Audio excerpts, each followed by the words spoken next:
Usually, before I go shaking my tits for the press, I like to go see how the professionals do it.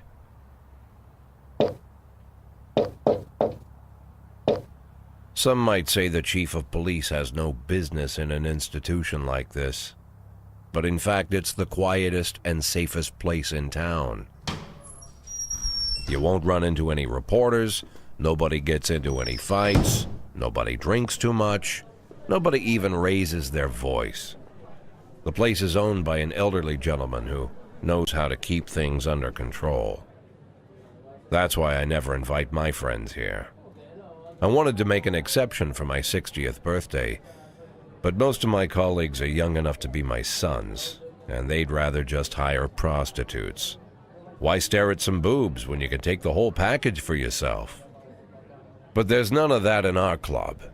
Even looking too long is considered indecent. You can get an occasional glimpse, like by accident.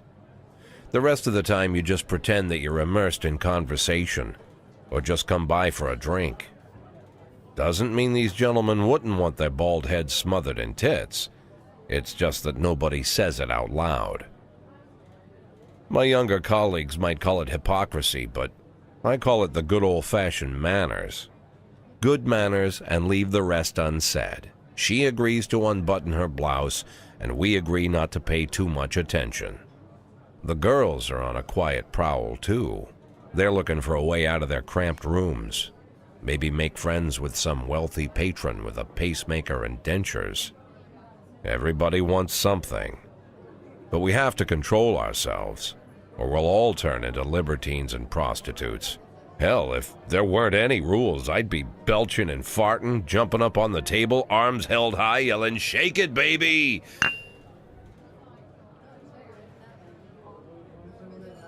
No idea how I got so barbaric.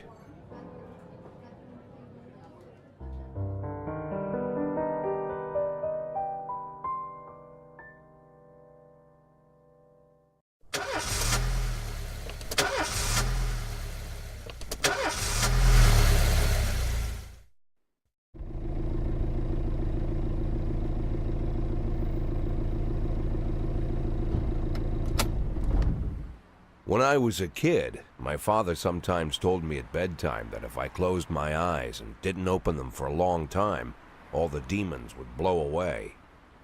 Yesterday I turned 60, but I still take his advice. Not because I'm sentimental or want to keep the memory of my father alive. I just can't think of a better solution. To get away from all the demons that haunt Freiburg, I'd need to wear a blindfold 24/7. Plus, it's a good idea to act blind when talking to reporters. At least that's what my colleagues say. They're afraid of press conferences. But for me, it's more like a confessional. No matter what lies you tell, you're privately thinking the honest answers. It helps me remember who I am. The fact that I'll be reading all about it in the papers tomorrow is a small price to pay. Call it penance for the preacher.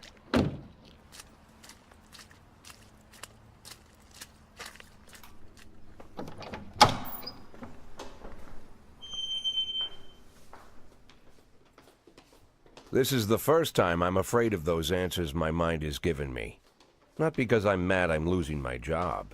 Though it's true, I'm mad as hell. Not because I subconsciously blame everyone else.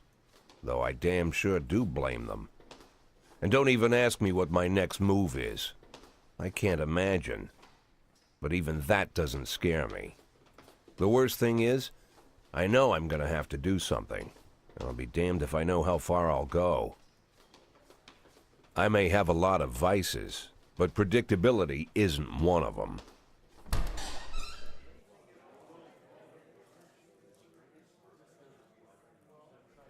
I learned a long time ago how to drive away the swarming demons.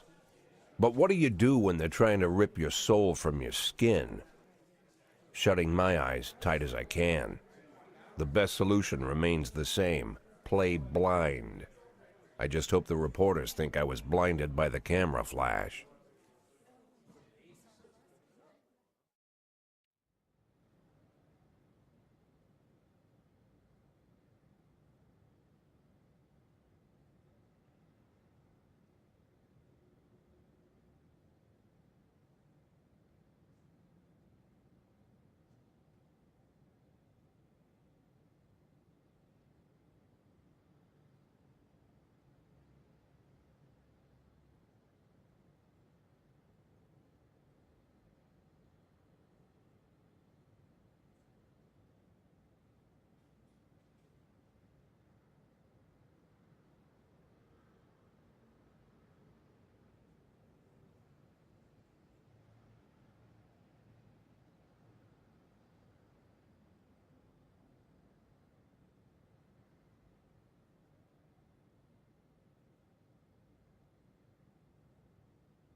How's the back today, Mr. Boyd? Same as usual. How did the press conference go? You can read about it in the newspapers tomorrow. Don't let anyone in. Even Mr. Kendrick? Especially Mr. Kendrick.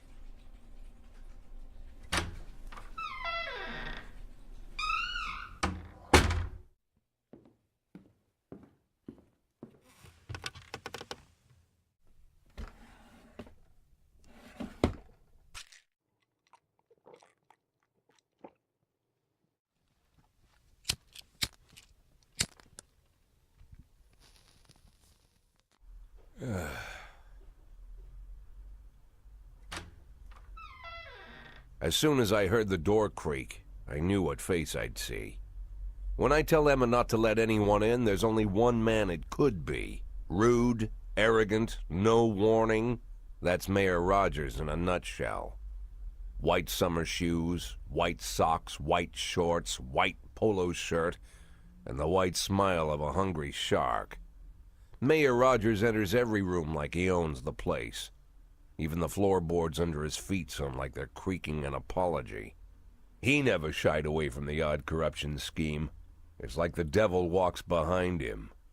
In the movies, the villains controlling the city play golf with the judges. Rogers plays tennis with them instead. That's about the only difference.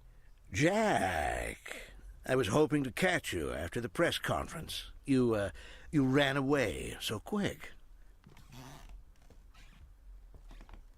There's no smoking at City Hall. No reason for me to hang around.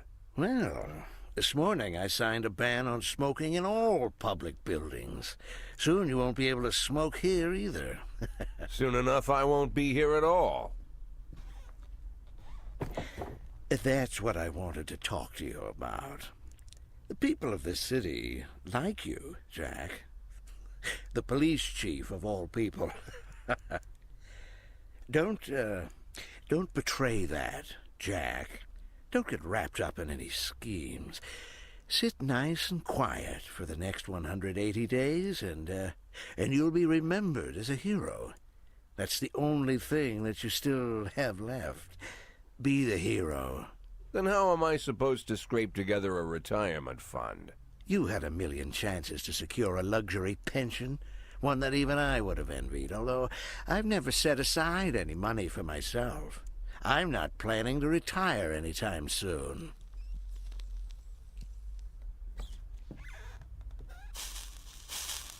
"180 days of quiet, Jack. That's all I need. I don't have any problems with you, and you won't have any problems with me. I have a new assistant, Troy Starr. If you have something to tell me, call him. But try not to bother him. He's a busy man." I'll do my best. "And quit smoking up the office. One of my friends will be using it soon."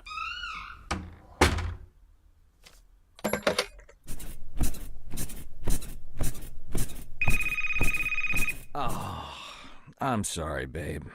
Only the mayor has this number. Mr. Mayor? Yeah, is this Troy Starr? Yes? Go fuck yourself, Troy Starr.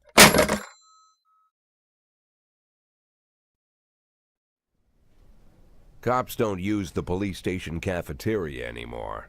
There's some kind of stigma against sitting shoulder to shoulder with your partners.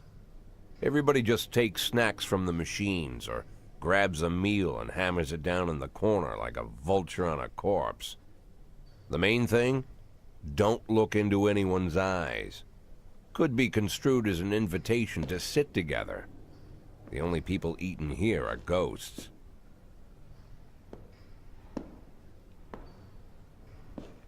My deputy, Francis Kendrick. He recently became one of those ghosts. The subject of one of the most devastating corruption scandals in the history of Freeburg. No evidence to support the accusations, but everyone knows Kendrick's days are numbered.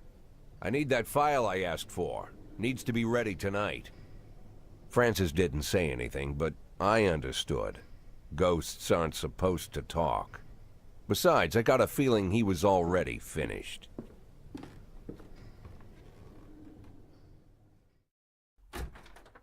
Used to be, when I asked Kendrick to stay late at the office, he liked to grumble and crack wise. Nowadays, he doesn't have the strength for it. Slumped shoulders, blank stare, wrinkled skin. The past few weeks, I don't hardly recognize my old friend. In his younger years, he reminded me of a gallant royal officer in an old Kipling story. Kendrick isn't just crumbling under the weight of the public pressure, but from the shame of it all. Internal Affairs raided the library he inherited from his grandfather, hoping they'd find buckets of cash stashed in the pages. Heard about the look on his face, the fearless policeman standing helpless in horror. I've known Francis for 30 years. The past 20 years he's played loose with the law. And I know that at a certain point every stolen dollar brings more misery than anything else. Probably sounds crazy, but I sympathize with the guy. What can I do? Your friends are your friends, and these are the waters we swim in.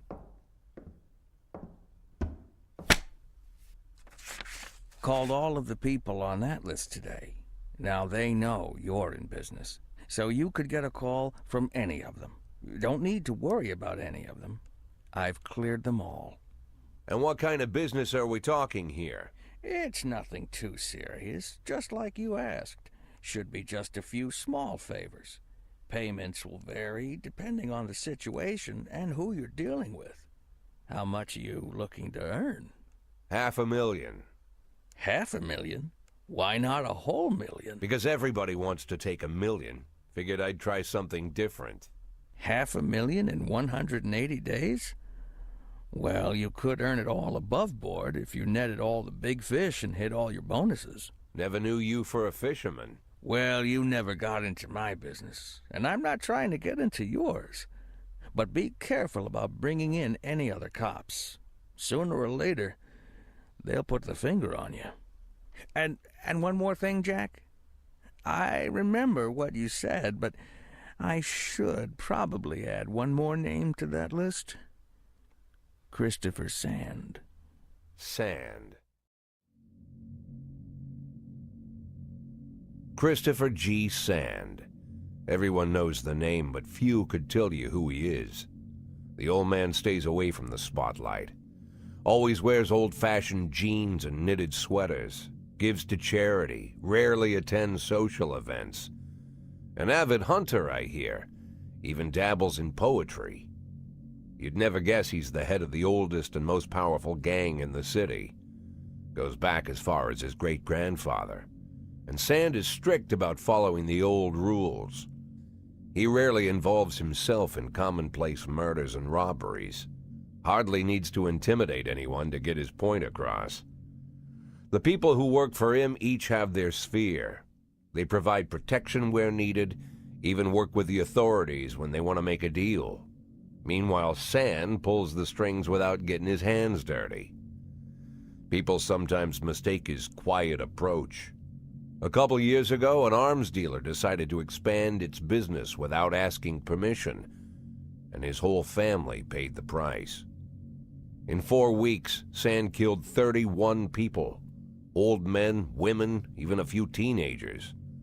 And Sand's people made sure every paper reported it. Frank, I don't want to hear you say that name again. Jack, please, listen to me. I'm in with these guys. We agreed, Frank. That's not the kind of business I'm into. I don't go there. Never have, never will.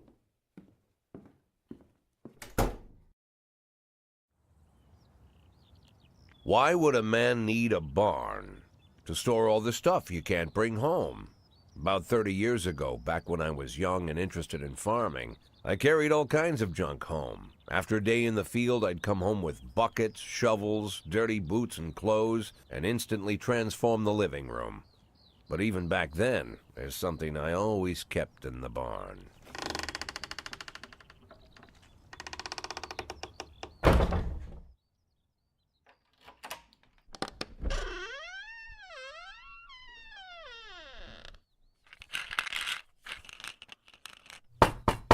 I stopped keeping my pills inside the house because every time I was about to take a triple, someone would knock on my bedroom door.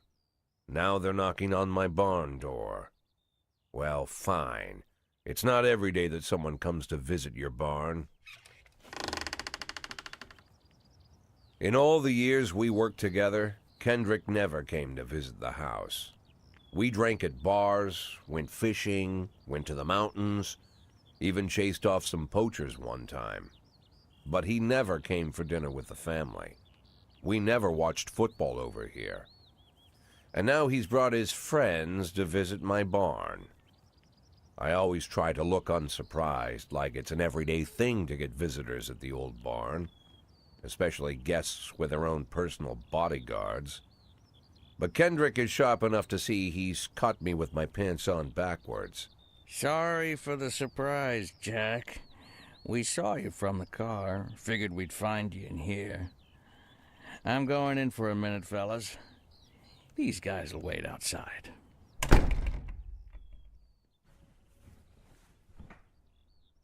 How long you been dating the lover boys? They're Sans people, Jack. Yeah. So now you're appearing in public with members of the Mafia? Jack, I'm leaving tonight. More like fleeing. Jenny and I are taking the girls and making a run for it. Probably won't be seeing each other again. I've got new documents, a new name, a new life, everything new. The papers say you're still working your last week for the department. I've got to get out today. I won't be getting another chance. Don't know if you noticed, but the whole city is against me.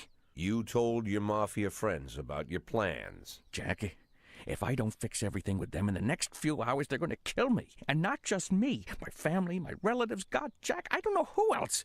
They found out that I was planning to run, and they demanded that we close our contract today.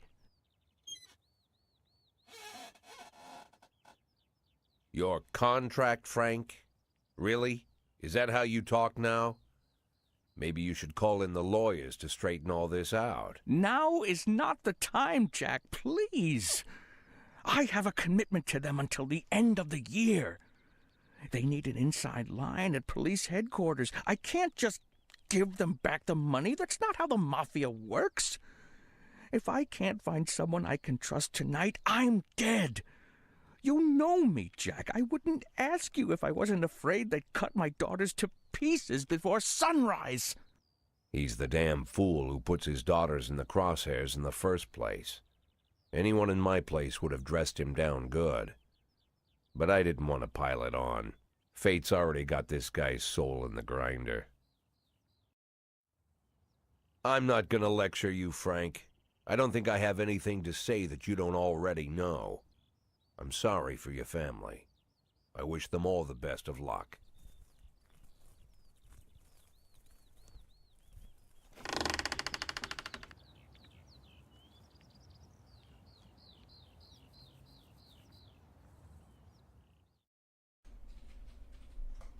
Mr. Boyd, there was a man here earlier. He left you this. A man? What man? Who let him on this floor? I don't know. I've never seen him before. I asked him his name, but he just ignored me. He was talking on a big telephone, you know, one of those portables. He gave me this envelope and left. Damn. Okay, let's see about this.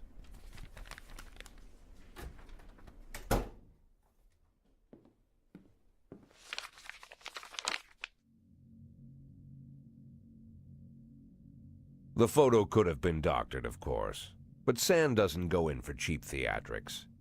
Kendrick is dead, his family is dead, and they probably died slowly and painfully. But Sam's got a bigger game. He's not trying to frighten me. He's just trying to clue me in on the facts. I didn't agree to work for him on my own, so now they're just going to insist. Boyd. Good morning, Jack. I believe you just received my message. Who am I speaking with? Oh, I'm sorry. I forget some people don't recognize my voice. But I assure you, Jack, if I was sitting right there in front of you, you'd have no trouble recognizing me. Like I was a member of your family. Even better than a wife, perhaps. A wife can betray you. No man is immune. I don't talk to people who don't tell me their names. Oh, Jack, don't be so childish. You're too old to run away from strangers. Yes, we both are. And in our old age, friendship becomes rare and all the more precious But of course, we must work with new people and find out new names. So if you insist, Jack, let us formally meet. Hello, Jack Boyd. I'm Christopher Sand. Wonderful, Mr. Sand. And what is it you do for a living? Oh, you'll soon find out all about that. Well, you'll learn much more than a simple policeman could ever expect. You're a simple policeman no longer, Jack. Don't turn off your phone. You start today.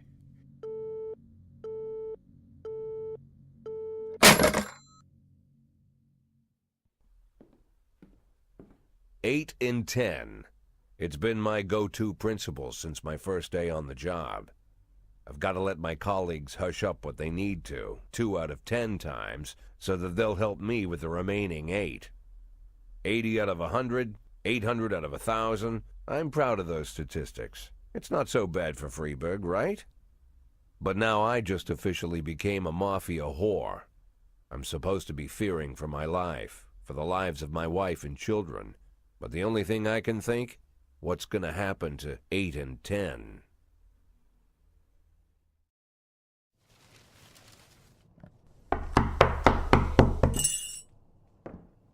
Whenever I'm alone at home and there's a knock at the door, I always hope it'll be my wife, Laura. She's always forgetting her keys. Hello, my name is Steve, and you're Jack Boyd, is that right? To get to my front door, the Bible boys walked about a mile from the local bus stop, jumping over mud puddles and skirting a couple of landfills. Laura doesn't go in for religion either, but according to her, these brave lunatics with their fake smiles deserve at least a minute of attention. She patiently listens to them, asks them questions, regales them with pastries, and never once dropping a hint of condescension. When I watch her do it, I've got to admit it gets me. I'd have hugged those boys, sat with them on the porch and lit up a cigar. But a month after Laura left, all I could do was quietly ask them not to bother me. Today I'm a little rougher still. Shut the door on his nose this time. Another couple weeks at this rate and I'll be greeting anyone who comes close with my service pistol pointed towards the sky, ready to fire my warning shots. In my life, even the basic stuff never goes like it's supposed to. Normally, when a wife is going to leave home, she'll make a scene, or at least sit everyone down for a serious conversation. But Laura just disappeared. The children in the stories always stand on the side of the mother, but all 3 of our sons supported me. The in-laws always blame the husband for making their daughter unhappy. But now Sally, Laura's mother, well, we sort of have a pact. The fellow Laura ran off with is young enough to be her son. I hear he's 30 years old. Of all the possible information a man can know about his wife's lover, I get hit with that. Fortunately, Laura's mother doesn't like the way it sounds either. Sally figures this guy just thought he'd have some fun with a mature woman, but he'll be back chasing college girls before the year is out. So we have an agreement. Sally's going to track down Laura and try to reason with her, and we'll arrange a meeting. Meanwhile, I'm supposed to not do anything stupid, which of course means anything at all. It's a crazy situation. I'm the police chief, and the person I'm trusting to find my wife is an old woman armed with a phone book. But I can't afford to lose Sally as an ally. So for the moment, I had to swallow my pride.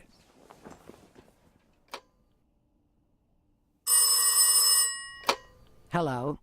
Mrs. Markham, this is Boyd. Oh, is there any news? That's what I wanted to ask you. Have you found anything? An address, phone number? Have you spoken to her? Don't worry, Jack. I've narrowed the range to 2 suspects, or whatever you like to say at your police building. At my police building, we find people faster than a funny old woman chirping on the phone with my wife's girlfriends. Oh, you're an old man, Jack. Come to your senses. They'd give us straight odds on the street. But I've got more energy, Jack. Maybe you think I'm a foolish old woman, but I go to my book club, argue with the girls about Byron, and it gives me energy. I talk to my dogs, and it gives me energy. And you have nothing, Jack. You don't even have a hobby. You got no passion. It's why Laura left you. Let's not go back into that, Sally. Find my wife, and we can discuss my hobbies later. I'm waiting for your call, and my patience is running thin. Laura, if you've stopped loving me, I'll let you go. I can't expect the impossible from you. Just don't let me die out here, okay?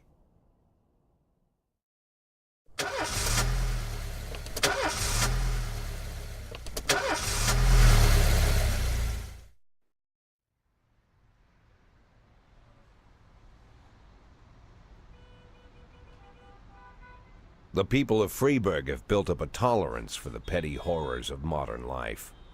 You'll never see crowds gathering around a beaten passerby. Folks rarely even slow to gawk at a car accident. And street theft doesn't turn heads anymore. Been a long time since people got worked up about stuff like that. So when I ran into a troubled crowd on the way to work, I knew there was something serious going on. Something bad enough to knock these people out of their daily rhythm. And we're talking about people who would step over a corpse if it was blocking the door to the coffee shop. But apparently all it takes is a bunch of leaflets, or spreading broken glass across Main Street, or releasing a couple of hundred rats in the ice arena. The mysterious figure taking responsibility for these strange acts goes by the alias Robespierre. Nobody knows who he is, what he wants, or what all this adds up to, from the buckets of lard spread on the sidewalk to the front door of City Hall covered with ostrich feathers. But this strange cross between childhood pranks and cheap theatrics has got the people all worked up. Everyone understands when some Freiburg crook satisfies the basic human need to rob and kill. But when someone steals a lion from the local zoo and locks him in a cell below the courthouse, the people start asking questions. Myself, I kind of like this Robespierre. It's not just the pranks he's pulling or his green bull's head emblem. I just like his funny nickname. Robespierre? Really? Who does that make me? The Marquis de Lantenac? I don't think so. In the old books about revolutions, I fancy myself the old gunner who goes off to war with a bag of damp powder. Or maybe the innkeeper who tops up the beer kegs with mop water. It's something to think about.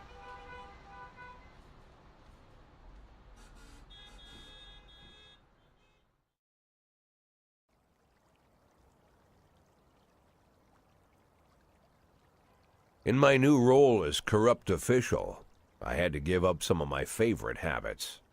I couldn't turn off my phone when my head ached. Couldn't sleep till noon on Saturday and let the rest of HQ take up the slack. No more days off to go fishing. But my weekly visit to the old colony club was more like tradition. One night a week, I absorbed cigar smoke, the vague smell of alcohol, the stench of urine, all mixed with toxic levels of old drunken belches. Same picture it was 30 years ago. Tradition's gotta be honored. And to stay faithful to the tradition, you've got to respect the standard rituals. When you're about to roll out of the club, you need to take a deep breath and count to 100. If your stomach doesn't do a backflip, you should be good to make it home. This time I only got up to 60. I was interrupted. Why? You look even better than you do on TV. There's nothing more impolite than approaching people in the alley at the old colony. This is the most private place in the city. All who enter here dirty their shoes with the most elite stream of vomit in Freiburg. This asphalt has been blessed by judges, lawyers, artists, businessmen, and all our politicians. Takes a lot of balls to crash the party. My head was a drunken haze, but I knew who he was. A cartoon gangster suit straight out of Dick Tracy. Fancy voice, fruit cologne, sassy strut. That's how the newspapers described Vickis Varga, rising star in Freiburg's criminal underworld. He appeared out of nowhere, and with the support of the local punks, Varga broke all the old rules of organized crime. He killed those who could not be killed, traded what could not be traded, and robbed those who could not be robbed. In just a single month, this man had gathered an incredible amount of power. He's been called everything from a clown to a madman to a criminal genius, and more often than not, he's called a low-class upstart short on ideas. But if Vargas was one of the old crime bosses, he'd have been cut into pieces and fed to the river. Look past this guy's arrogance, and there's something about him. The city is still deciding what to do with him. Meanwhile, he's burning down the houses of old city mobsters. Not the best time to talk, Mr. Varga. Well, you know my name. I'm flattered, although not very surprised, to be honest. I might be a little short on manners. Like they say in your fair city, with the right manners, you can go anywhere. Well, I don't want to go anywhere. I want to stay right here. Even the criminal world needs manners, Mr. Varga. And one of them is this: don't interfere with a drunken cop who's trying to take a shit and puke at the same time. Oh, you exaggerate. But is Freiburg always so gentle with its officers? You've been a bit roughed up lately. I see you already know Freiburg quite well, Mr. Varga. Well, I love to learn and look around. But I do know that the inhabitants of this fair city should be friends, Jack. Maybe it's true I don't have the best manners. After all, it's only polite for friends to share their phone numbers.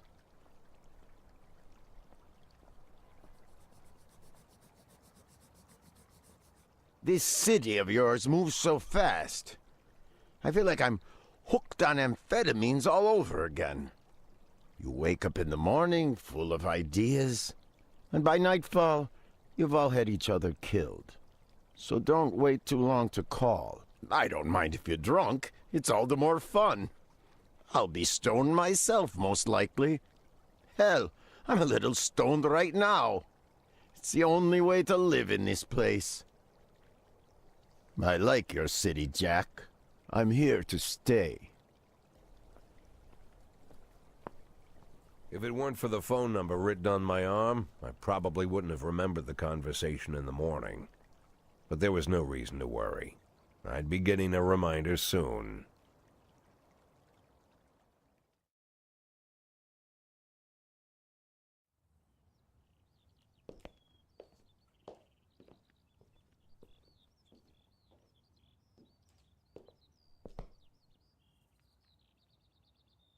My morning ritual was plagued by the smell of Vickers Varga's fruity cologne. It was like the sharp citrus scent was chasing me around the house, as if Vickers was right there in my living room. When I finally realized the smell was coming from a big basket of oranges, it didn't put me any more at ease. I'd opened my door to lots of threatening mail, evidence of criminal wrongdoing, even a dead ferret or two. But fruit? Never.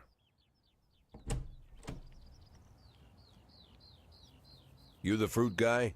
Excuse me? Was it you that brought the basket of oranges? Nah, it was here when I arrived. Fine.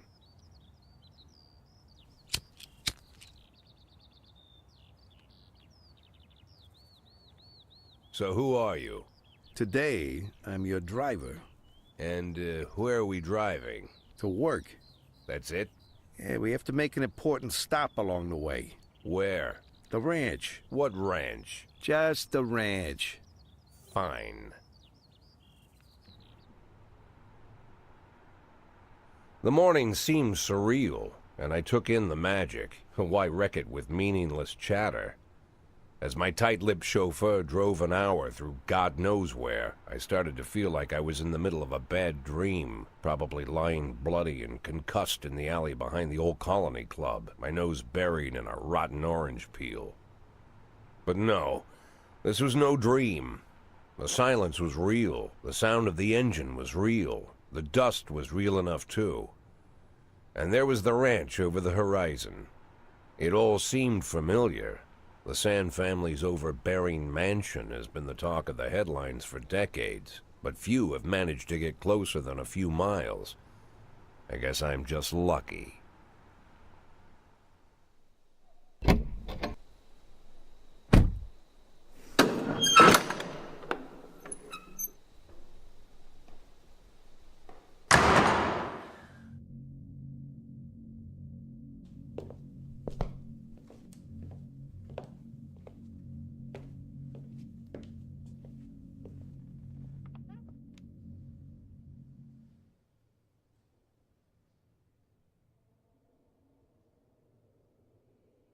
I didn't know you took private meetings, Mr. Sand. Only if I expect good company. I'm surprised my company ranks at all. Today, yes. Today is a special day. So it seems. Do you often go to the old Colony Club, Jack? Every week. Meet any interesting people there? As a rule, no. Sometimes you make a date, right? Sometimes make new friends. Sometimes, I guess. But that's not why I go. And why? I consider it a hobby. A hobby. Do you know anything about my hobbies? Well, judging by the half-dozen animal skins I stepped on walking over here, it's not much of a reach to say you like hunting. Love it. Well, I say that now. It seemed so tedious when I was a child. Took ever so long. But now I'm older. I've developed a new talent. What talent is that? Patience. The will to wait for the right moment. Let's say you want a deer. You know, you deserve it. You've even decided what dishes its meat will go to and where you'll mount its horns. But to get that deer, you've got to wait. To sit in the bushes and stay nice and quiet. Professional hunters will tell you that the hunt is a rare craft. There are many rules. It's shrouded in mystery and ancient skill. Well, that's all complete nonsense. To get a deer, you just sit on the sidelines for a long enough time, pinpoint the moment when it's finally time to shoot.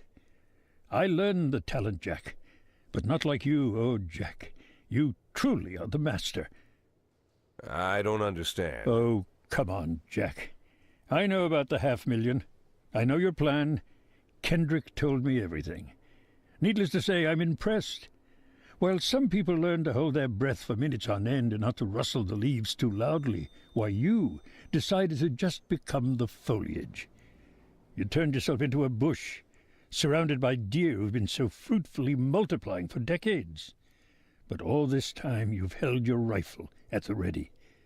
Forgive an old man his imagery, Jack. I've the heart of a poet, I confess. Look, I don't know what was said between you and Kendrick, but it sounds like you got it wrong. Oh, I think I understand everything just fine. And I think we understand each other quite well. Jack, in the coming war, we'll make excellent partners. What war? One war falls upon every generation. My grandfather drove out the Ambersons back when he was 27. My father destroyed that psychopath gangster, Maurice Bell, when he was a sprightly 30. At 69, I'd begun to think my war had passed me over. But my time has come at last. Tomorrow Vicus Varga declares war, and I'm obliged to answer. So, we're talking about Varga now. I don't know how he thinks. I don't even know whether he plans his actions or not. I can't divine his purpose. Hell, I don't even know where he comes from. He's a man not of our breed, wouldn't you say? But when he arrived here, I invited him in, told him we could work together. An official invitation penned in my own hand and written on some very expensive paper. And can you imagine his reply? A fruit basket. What sense can be made of such a message? I guess it means whatever you want it to. Precisely. I'm late for work, Mr. Sand. You know, Jack, I could just give you 500,000 right now, cash, whatever denominations you like. But I would never insult you so. If I went stalking my prey for so many years, I wouldn't want someone else to shoot it for me. I understand you, Jack, and I'll never ask you for anything that's contrary to your nature. Just think about our conversation. Think about it, and call me.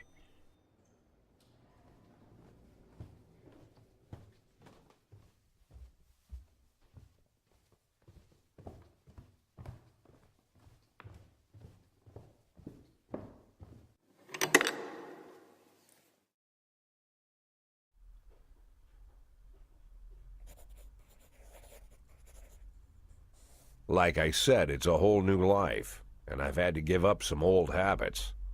One of them, keeping away from things that don't concern me.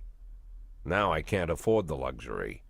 This spotlight I'm under, concerns is all I got.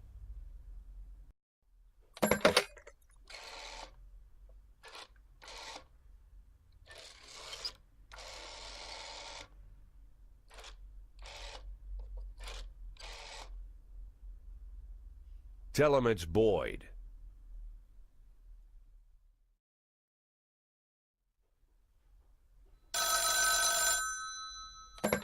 Boyd. Is everything okay, Jack? I'm not calling in the middle of a job. No, you're okay. Did you find her? Yes, I found her. Nothing shocking, don't worry. She's living with an insurance agent in the suburbs. He's 31 years old, recently divorced. He has a funny car, you know, like in that movie where that... Did you talk to her? Yeah, we talked. More like I talked and she basically cried. God, she hasn't cried so much since high school. You know, she was dating this boy from a restaurant and, what was his name? And so, Laura, she'll be back? Of course she'll be back. She just needs time. Time? You mean once she gets tired of screwing the insurance agent? Jack, you're talking about my daughter. Yeah, I know. I want to... Well, I just want her to come back as soon as possible. Don't worry, I'm with you. We just need a little patience. I know it's asking a lot, Jack, but you really just gotta be patient. Wait for my call. All right. Again, I'll wait for the call. Yes, understood. I know the situation is asking a lot from you too, Mrs. Markham. Thank you. And please, call me anytime. Jack? Yeah? You okay for money? Excuse me? Well, you know, where the papers were talking about your resignation, they said you and Laura were a little tight, and I thought maybe you'd... Good God. Jack? Jack?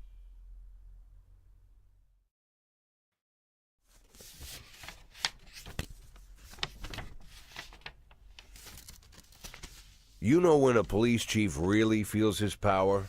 When he hires and fires people? When he throws folks in jail? When he's bossing everyone around all morning?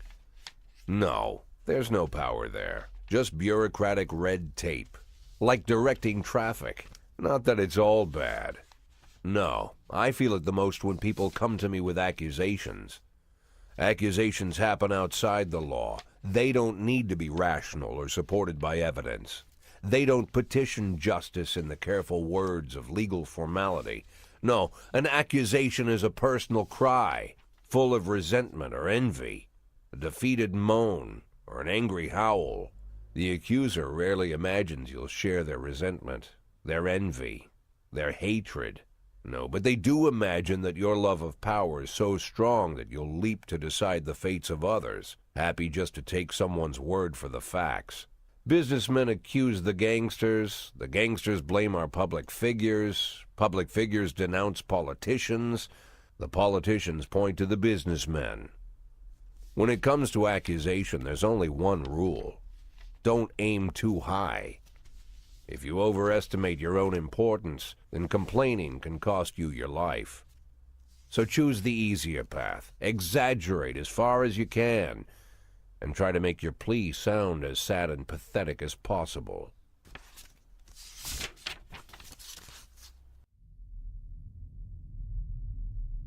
The accusation I received today sure didn't fit the normal mold. After killing Vicus Varga and routing his supporters, Sand further strengthened his already powerful authority. Even a month ago, anyone coming out against Sand would sound like a lunatic with a death wish. Today, it's the same thing as suicide. But the letter I'm holding in my hands directly connects Henry Sand, lieutenant of the Sand Mafia family, to the reported death of successful banker John Patsy.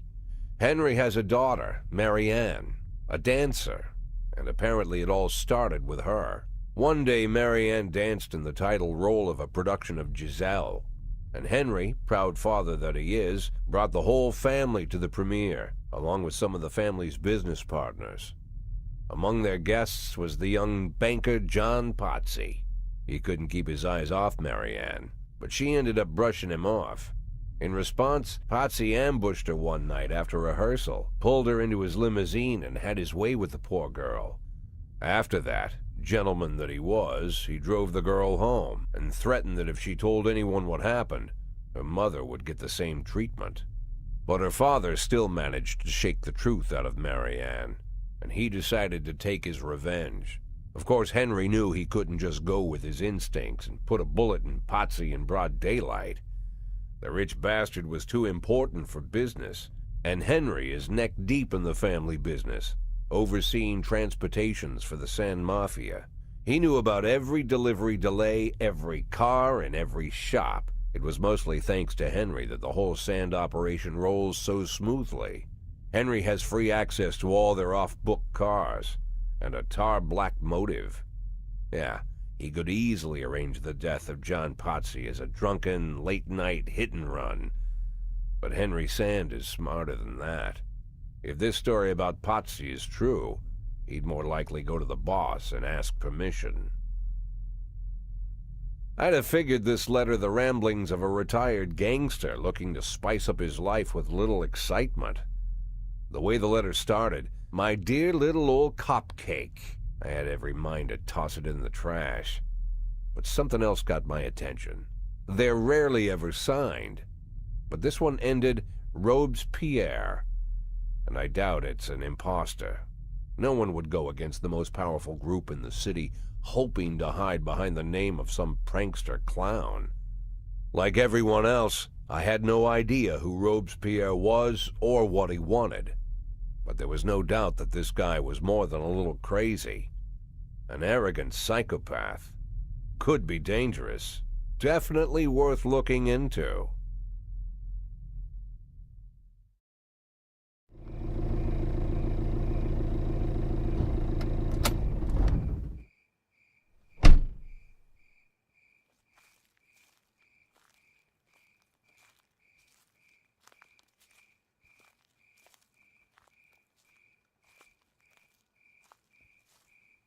Oh, Jack, you always come back so late. What's wrong? Bad news? Good news, Jack. Laura is ready. Ready how? She's coming back? When? Not that fast, Jack. Laura's ready to talk. But if she's ready to talk, she's getting ready to come back. You just need to find the right words. You can find the right words, right, Jack? I'm not an idiot. I didn't ask for this, Jack. It's the middle of the night, and I'm alone on an old farm, 40 minutes away from anywhere, sat on a creaky porch, and now I'm getting snapped at. I came here so you could personally promise me that you'll be able to find the right words. So let's try again. You can find the right words, right, Jack? I can find the right words, Mrs. Markham. That's good to hear. Tomorrow night at 3 o'clock at the Octopus Restaurant. You know it? Yeah, but it's closed at night. Oh, I've arranged for them to be open. Don't be late. But don't come too early either.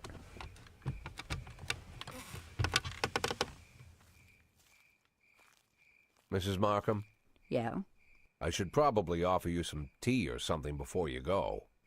Do you have any tea? No. Good night, Jack.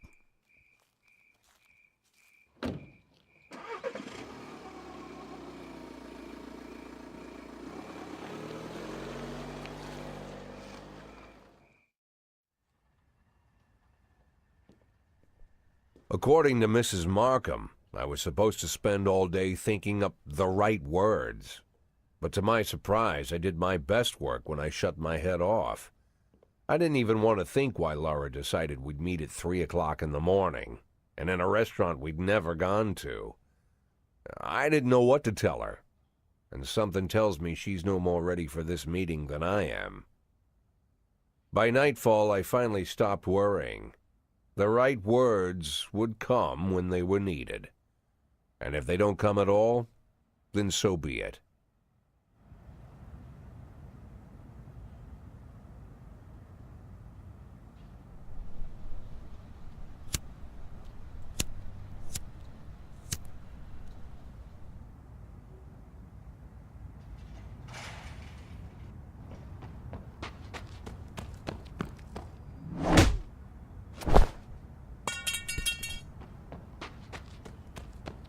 I've heard said, when you're knocked out by a single blow, you don't have time to feel any pain. Well, that's a lie. It's painful as hell. Every day I spent in that coma, the pain was unbearable.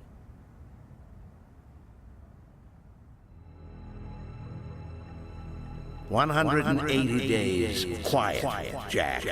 That's all I need. I don't have any problems with you, and you won't have any problems with me."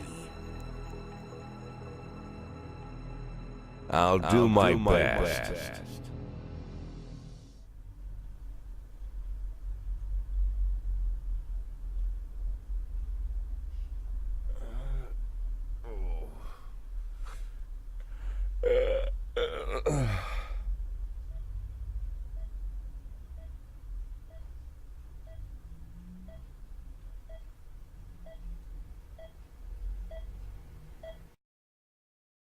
Yeah, I heard about that already. But what if they decide to spill it to the papers? We need to start thinking now about covering our asses. I know people who can deal with this, but they'll need at least a week. Plus, if we want to... Lieutenant Stat, I'm sorry to interrupt you, but I have Jack Boyd on the line. Who? Jack Boyd, sir. He's calling from the hospital. Gibson, I'll call you back. Don't do anything without my team. Jack, well, wow. I didn't know you were awake. Doctor said you could be in that coma for months, even years. How are you feeling? Tell me who's in control, Martin. I don't think I follow you. For God's sake, Martin, tell me it's you running the department and not some stooge from the mayor's office. Yes, Jack. I am performing the duties of the police chief, but the new man's coming on Saturday, Kevin Paulsen. Kevin Paulsen? Yes, it's the guy from the... I know who Kevin Paulsen is. Now listen carefully, Martin. I'm coming back to work. I'm Freeburg's police chief, and it's going to stay that way for another 4 months. Now you get on the phone and do whatever needs to be done. You run into any problems, threaten them with the media, court, or blackmail. But I don't think they'll give you any trouble. The mayor knows it's easier to just wait until the winter than deal with a scandal. Oh, and assemble a press conference. Listen, Jack, I know the truth is on your side, but you have to take into account... Martin, how long since you transferred to my department? Coming up on 5 years now. How many times in the last 5 years have you come to my birthday party? How many times have you come to the farm when I had the boys over? Never had the pleasure, but... Never. Because you couldn't care less. And I don't care for you either, Stat. It wasn't me who appointed you deputy, and you wouldn't have been my first choice. But if you do ever come over to my house, you won't miss the big hole in my backyard. Garbage pit.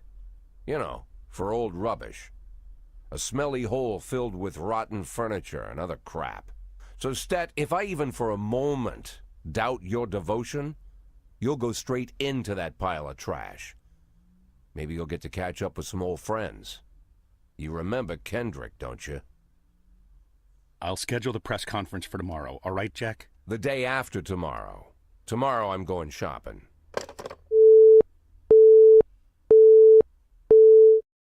No, that would be too much.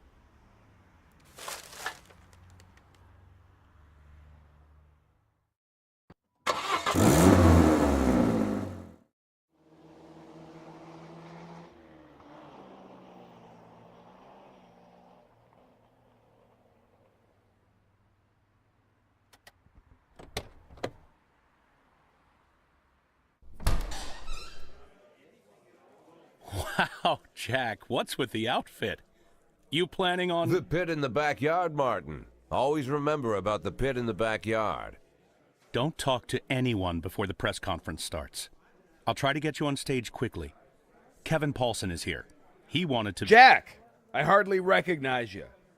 That's quite an image for a man like you. An old dog with a new trick, right? We should see each other more often. How long has it been? Last time I saw you, I fired you, Kevin. Ha! You mean the day I resigned in protest over the corruption and lawlessness at your police department, right? Yeah, repeat that shit often enough, someday you might start believing it. You know, Jack, I'm glad that everything turned out so well. Unlike you, I've made good use of the past 7 years. My new construction company keeps getting jobs from the city, and we're doing really well. I have a new house, new hobbies, even a new wife. Maybe you've met her. Shelley Rogers. Oh, Shelley Rogers. So you really are in bed with the mayor. It's a dream come true. All my dreams have come true. Only one thing remains. To bring order to the Freeburg Police Department. You being serious, Kevin? I'm serious as ever, Jack. I'm the most serious man you know. It's not often you see the past and the future Freeburg police chiefs at the same press conference. I hope you have time to talk, Kevin. There's something we need to discuss. Jack, the reporters are waiting for you.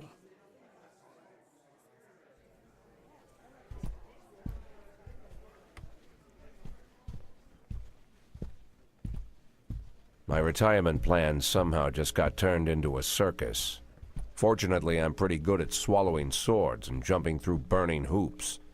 They all seem to like it.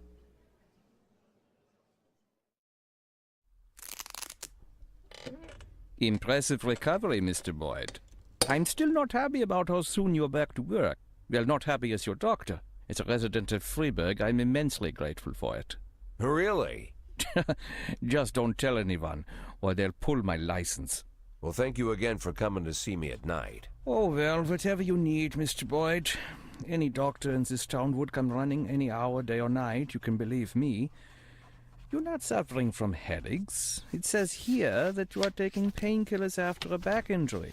But the prescribed dose is enough to... Dr. Krasinski, you trust me? And, sorry? Do you trust me? In what way, Mr. Boyd? You think I'm an honest and reasonable man, Doctor? You're joking, Mr. Boyd. Thanks to you, my wife finally agreed to buy a house here, and we've decided to have children. Thanks to you, I'm not afraid to visit my patients at night. I think you are the most honest and reasonable person in the city, Mr. Boyd. Great. You see, Dr. Krasinski, I'm an addict. Mr. Boyd, is... Well, not a drug addict in the way you might imagine. I'm not some weak-willed junkie. Sometimes I stay clean so long that the tablets stay locked in the barn so long they go past the expiration date. But there are less pleasant stories. You know what? Let's... I once took a whole bottle right there in the barn. Passed out in my own vomit. I almost choked. I fought the convulsions, somehow managed to break 4 ribs. For 2 weeks, my chest was so sore I wanted to die. But for those 2 weeks, I kept swallowing pills. Couldn't stop. If you want, I could... I once took a dose right before a party at home. My wife Laura had some old friends over from college. I didn't take that many, maybe 5 or 6 pills, but it felt like I'd taken a few hundred. I passed out while I was carrying a tray of drinks. On the way down, I knocked over a set of Laura's scented candles. The house almost burned down. The repairs took a good chunk from our savings. Mr. Boyd, if you'll allow me, I'd just... As you can see, Doctor, I'm well aware of the seriousness of the situation and the possible consequences. But sometimes I need the pills. I don't use the word lightly. Sometimes I've got to work on cases with more energy than I've got. I can't do it without 'em. And I know you want me doing my job. So tomorrow I want you to come here and bring me some tablets. Lots of tablets. 10 bottles. No, better 15. Yeah, 15 bottles. The next 3 months are going to be extremely difficult, Doc. I would like to discuss your... You'll bring the pills, Doctor? Yes, Mr. Boyd. Yes. Very good. Look, I don't want to trouble you any further. I bet your family doesn't like you running away with me at night. I'd bet they'd rather I was still in that coma.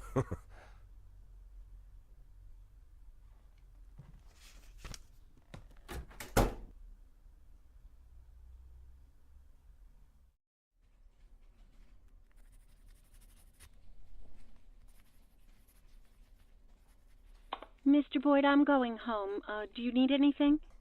Oh, no, don't go. I need to talk to you. I won't keep you long.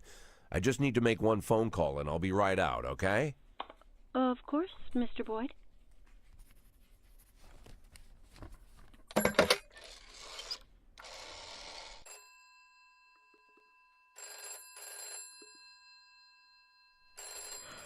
Do you know what time it is? I didn't mean, well, maybe I did. Guess I'm a son of a bitch. Jack? Good Lord, Jack, I wanted to talk to you. Was wondering if you'd call. How do you feel? I'm good, Mrs. Markham. Better than ever. The back pain is gone, the insomnia is gone, my hair is growing back, and my pathological indecisiveness seems to have run off somewhere. Jack, if you think I had anything to do with that... I'll waste no more time trying to think, Mrs. Markham. Every second counts. There's a lot to do. And one of those things is finding Laura. Jack, your tone is scaring me. Good. Turns out I have a knack for that, scaring people. So, Mrs. Markham, I'm going to look for my wife, and if you somehow get in my way, I'll send a special squad to your house. First they'll throw your dog in the fire, then they'll arrest you for prostitution. What? What the he- Prostitution? Sometimes it's necessary to invent charges. It's not like I can arrest you for being an unbearable bitch.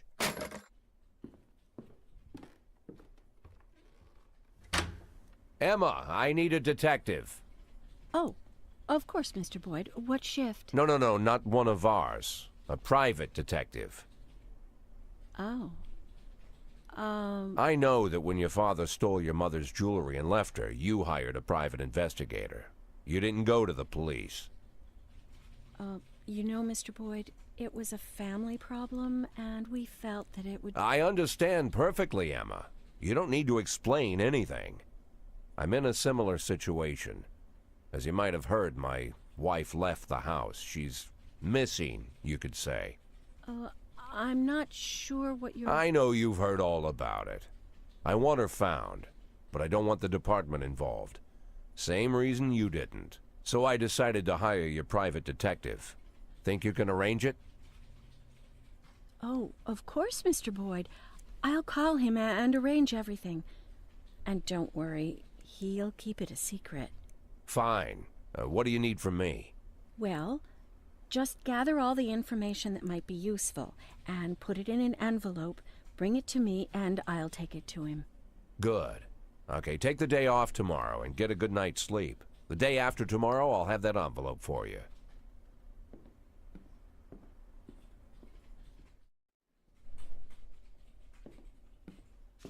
All the information about Laura, just like you asked. Mr. Boyd, keep your voice down. Someone could be listening. Oh, I'm sorry, Emma. It's my first time doing something like this. Here's the envelope. Everything's in there.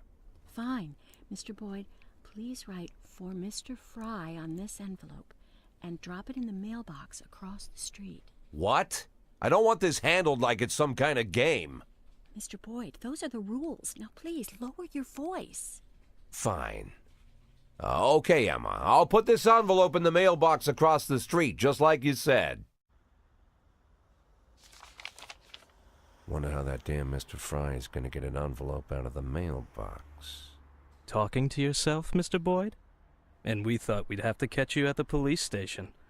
But it turns out Jack Boyd has come down to meet us personally.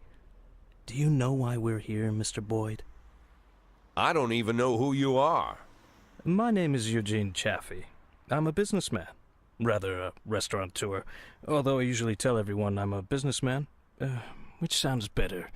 Businessman or restaurateur? Oh, I think I've heard of you. You have a restaurant and a slaughterhouse. And you serve refried veal steaks. Well, refried veal steaks isn't my only business, but perhaps it's what I'm best known for. I thought it was time we meet, Mr. Boyd, and my friend here. I believe you're already acquainted. His name is Troy Starr. Never heard of him. So what do you want, Mr. Chafee? Looking for a spokesman for your beef products? I recently changed my image and my hair. Eugene and I really want to help you, Mr. Boyd. Although after our phone call, I've had my doubts. I was making love to my wife, and you called me and told me to fuck myself. That kind of behavior is rude and inappropriate, Mr. Boyd. I didn't mean to offend you, Mr. Starr. Just thumbing my nose at that prick mayor of ours. You keep making love to your wife, or did I ruin the mood? There's a nice cafe around the corner. Spare us a couple of minutes of your time, Mr. Boyd. Lately, I've been so busy that I rarely get to sit and relax in such a nice place, and with such interesting company. Get to the point, Mr. Chafee. I'm busy, too. In fact, I think I hear some teenagers next door robbing and raping an old woman. Maybe she's your aunt. You see, Mr. Boyd. Good morning. What do you want? A big mug of beer. We don't serve big mugs of beer. Then a small mug of beer. We don't have beer in any size glasses. This is a family restaurant. Moms and dads come with small children. I can bring you a lollipop to suck on. Monica, where's your famous charm? Bring the gentleman a beer. I'm sure you've got a bottle under the counter. Check between the dead cats and the dried heads of your ex-boyfriends. This man, by the way, is your police chief. Don't be silly. The police chief has a bald spot the size of a toilet seat. So, as I was... Oh, I'm sorry, Eugene. It's Rogers. Probably forgot how to wipe his ass. When you're 82, Troy, you'll probably forget you need to wipe your ass at all. But very well, run along. We can continue without you. So, Mr. Boyd, as you may already know, the official job of my old friend Mr. Starr is to cause trouble for you. But believe me, it's not out of malice. It's to maintain his cover at City Hall. But to somewhat balance out this trouble, I've decided to help you out. Every day, pay close attention to your morning newspaper, Mr. Boyd. You'll find messages hidden among the pages. Simple notes, but make no mistake, the information you'll find there is extremely useful. You see, Troy Starr isn't my only spy. That's it, Mr. Boyd. I told you it would only take a couple of minutes. I wouldn't want to disturb you while you're enjoying your drink. Keep in touch, my dear little cupcake. Oh, yes, I'm quite good at puns.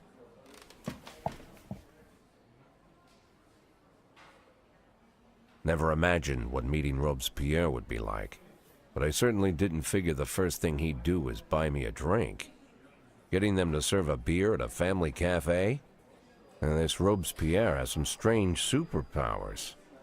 Strange, but not entirely useless.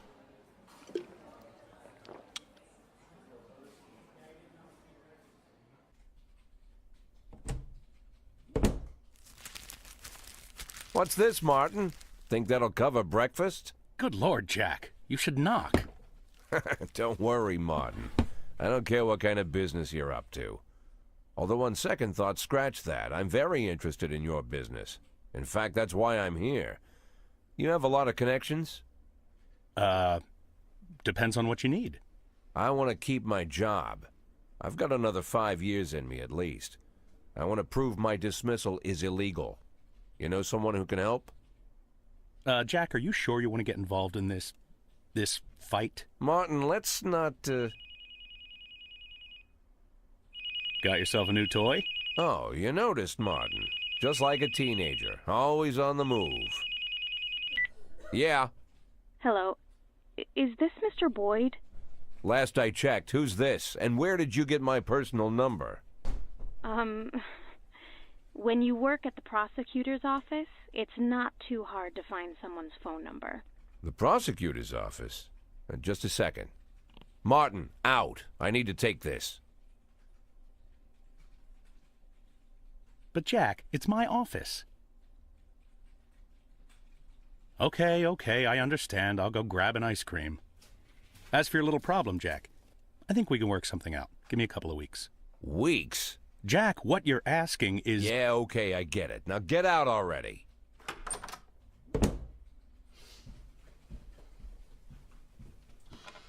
I'm sorry, what'd you say your name was? My name is Lana Berman. I'm the deputy prosecutor of Freiburg. Well, one of the deputies. Not even the first deputy, to tell you the truth. How can I help you, Miss Berman? I don't know how to say this, Mr. Boyd. You see, Mr. Boyd, I'm in line to be the next prosecutor of Freiburg, and apparently that's happening quite soon. Soon? Shea Broom was just re-elected for a new term. Yes, but she'll be resigning in February. She's suffering from a heart condition, so she's chosen a replacement to carry out her term, and she chose me. You have no idea of the scandal, Mr. Boyd. I've only been at the prosecutor's office for half a year, and she chose me. It's incredible. That really is unbelievable, Miss Berman. But what's it got to do with me? Well, I understand how this call would seem strange to you, Mr. Boyd, but Mrs. Broom said she said that you have a lot going on, but you're the most honest official in the city. And if I really want to change the city for the better, and I swear that's what I want, then I should meet you. I'm afraid Mrs. Broom was exaggerating. Oh, believe me, Mr. Boyd, Mrs. Broom is not one to exaggerate. I'm sorry, Mr. Boyd, I need to run. Do you mind if I call you later? Do I mind? Let me think.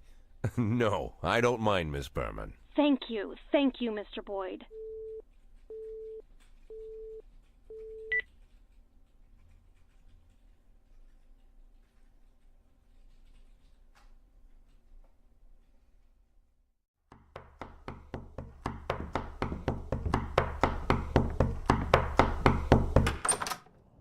Mr. Boyd, I am Agent Avrahami, and this is Agent Roberts. You'll have to come with us. What now? Oh. Please get dressed, Mr. Boyd. We'll wait for you in the car. Mr. Boyd, did you hear what I said? You know what? You boys can go to hell. I'm not going anywhere. Not right now, at least. You can come down to the police station during regular hours. You can't just come to my house while I'm sleeping, pull me out of bed without any breakfast. Right now, the only place I'm going is back to bed. I'm closing the door now, and if you... Jack, what's all this? I told everyone what a great sport you are and how fun it would be to play a little joke on you. Where's your sense of humor gone? Ethan, it's 5 in the morning. At this hour, the only thing that'll get me laughing is one of you feds slipping on a banana peel. Well, what did I tell you? He's such a joker. You're getting old, Ethan. You're getting fatter, Jack. And you're getting boring. And you're getting fired. Fine. You win. But you're still a snappy dresser, Jack. As I'm sure you can guess, we've got an assignment here in Freiburg. Come on, let's go. We'll fill you in at the scene. Oh, and I really am glad to see you, Jack. You have no idea.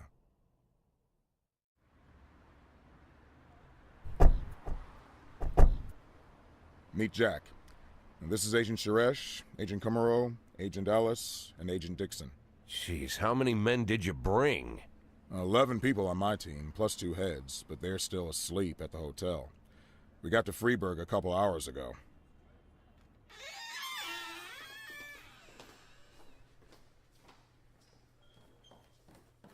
Actually, I was asked not to communicate with the local police, at least until the press conference, but, well, you're a friend. And by the way, you're lucky you didn't have time for breakfast.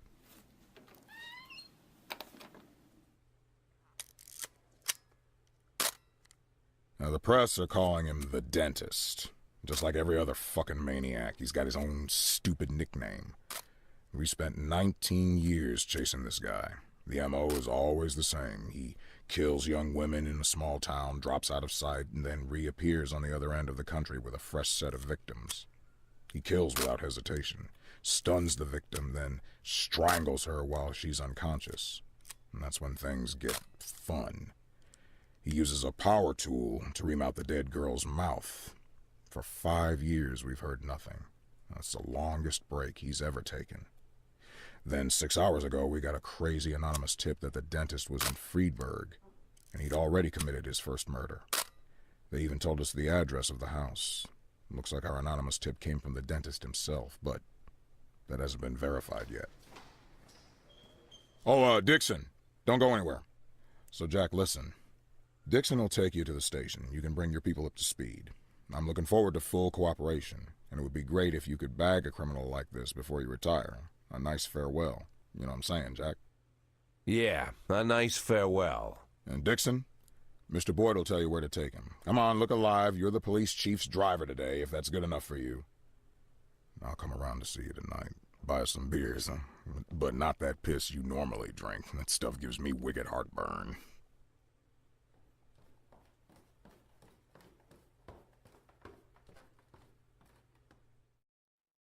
So I went downstairs figuring I'd find some mercenary or an escaped serial killer or some other lowlife I'd put away, right? But when I hit the lights, I saw a young kid. Couldn't have been 20. Skinny, dirty. Didn't even have a real weapon, just a rusty shiv. He just stood there, didn't say anything. My whole career, I've been staring down the most dangerous people in the country, and the only one to get into my house and scare my family to death was just some kid about to crap his pants. And I pointed my gun at him, and he just stood there with his mouth open. Bad luck for him. He was pretty lucky to still be alive. And you know what? It was you that saved him. I think you have me confused with somebody else, Ethan. No. Listen. All these years, me and Marla joked about how dangerous my job is. We figured that sooner or later someone would sneak into our house and cut us to pieces, yeah? Pretty dark jokes, but innocent enough. And Marla asks me not to jump into gunfights when she kisses me on the cheek before I leave for work. It's like we figured that if we joke about stuff like that, then it'll never actually happen. But, while I trained my gun at the kid's nose, I finally realized someone really can get into our house. Someone really can cut us to pieces. Now that it finally happened, I can't make any more jokes like that. Marla won't laugh anymore. She'll burst into tears and stay in bed all day crying, hating me more and more every second. So I figured the only way out of the situation was to show her that if someone really does dare to break into our house, he's guaranteed to get a bullet in the face. He'll die right there on the living room carpet. God, Ethan, didn't know you were so bloodthirsty. I'm telling you, Jack, I was serious about shooting this kid right there where he stood. I was about to pull the trigger. But then I remembered you. Remembered 1,000 years ago, we went to the lake and had some beers after an ethics lecture at the academy. I was all angry with that professor, Laszlo, yeah. Remember what he always told us? Being a good policeman is very simple. You just need to keep doing the right thing. I hated those pretentious speeches. I cussed Laszlo up and down and said, if you always do what's right, you've turned yourself into a robot. And you just sat there, drunk eyes staring into the distance. And you were all calm and said, no, Ethan, it's the other way around. To do the right thing takes everything you got as a human. I said that. Oh, what an idiot I was. Come on, Jack, it's not funny. When things get bad, it's those moments you gotta be hopeful and stay human. And I did just like you said. I stayed human. And then I slapped the cuffs on the kid in one quick move, just like Bobby Flash. Bobby Flash? What? You don't remember Evening Freeburg, the old news column? Stories about the cop hero Bobby Flash?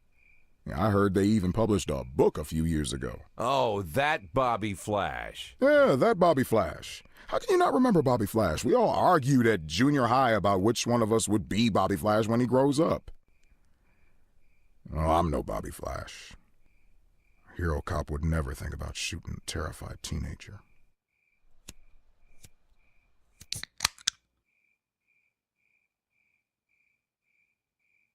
But wait a minute. If I'm not Bobby Flash, then maybe you are. Yeah, maybe so.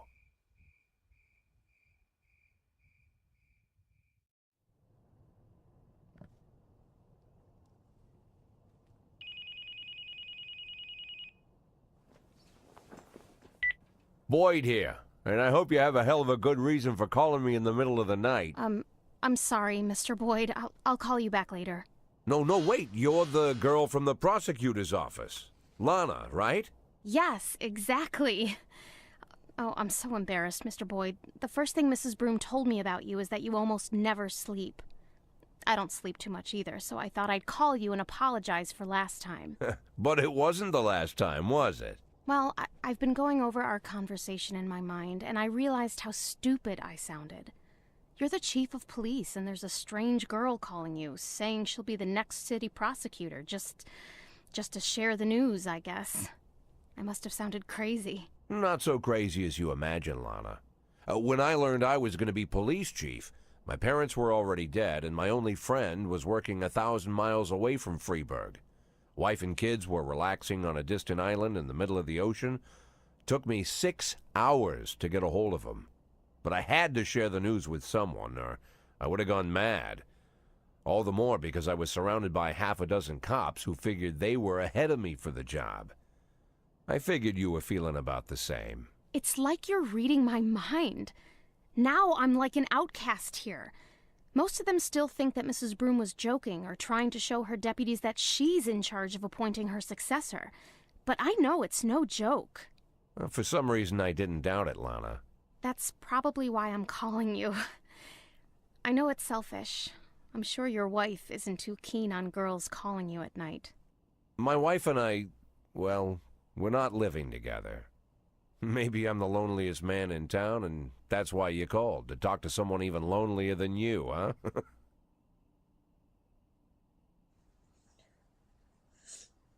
Lana?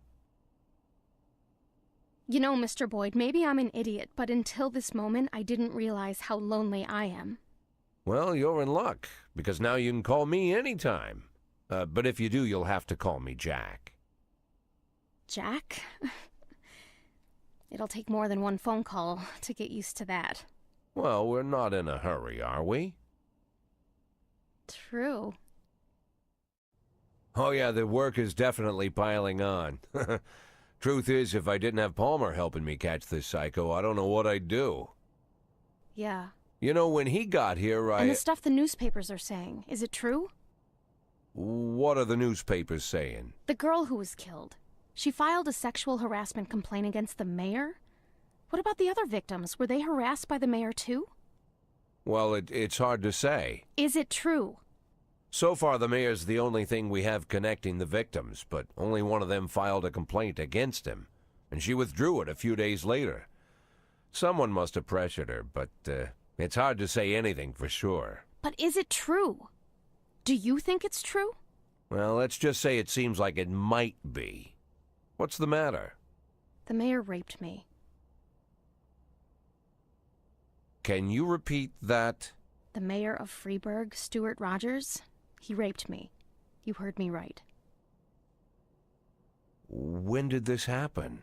4.5 years ago when I was just out of college. They gave a reception for us at City Hall. Rogers gave a speech, and there were a few other speakers, then dinner. I drank the champagne, it was hot out, the music was loud. I was feeling dizzy, so I went to take a breath in a quiet corner. I found a conference room, then a few minutes later the mayor came in with his guard. Rogers whispered something to the guard, and the guard left. I didn't have time to figure out what was going on. Rogers just walked up to me, grabbed me by the throat and squeezed, and then he began to rape me. This went on. It lasted about 10 minutes. Look, Lana, it would be very difficult to prove anything at this point, but You wouldn't have to prove anything. I have a videotape. A video? A recording from a surveillance camera, a cassette. The raping mayor, sitting in my closet next to Kramer versus Kramer. But how... 6 months after it happened, someone slipped the cassette under my door. This was the same time the city administrator, Mary Simmons, was dismissed. Quite a scandal, if you recall. I think that must have to do with it. Lana, don't worry about a thing. We'll use this tape and ambush the bastard. No, we're not going to do that. Lana, listen to me. You need It's been 4 years. Don't you think I've had time to think things through? I already decided I'm not pressing charges. Lana, whatever you've been thinking, I promise you, it would be better if No, it wouldn't be better. For the past few years, I've worked hard so that people would take me seriously, so they'd respect me as a professional. If I step forward now, I ruin all my efforts, my whole future, and I'll destroy my one chance to make this city better. I'll be a sympathy case, I'll be humiliated, and then I'll be attacked. And the one thing I won't ever get again is respect. Lana, you're talking about covering up a crime. I'm doing it because I know it's the right thing to do. Then you're a fool. Oh my God, I made a mistake. Just forget everything I said. Lana, Lana! Shit. Shit!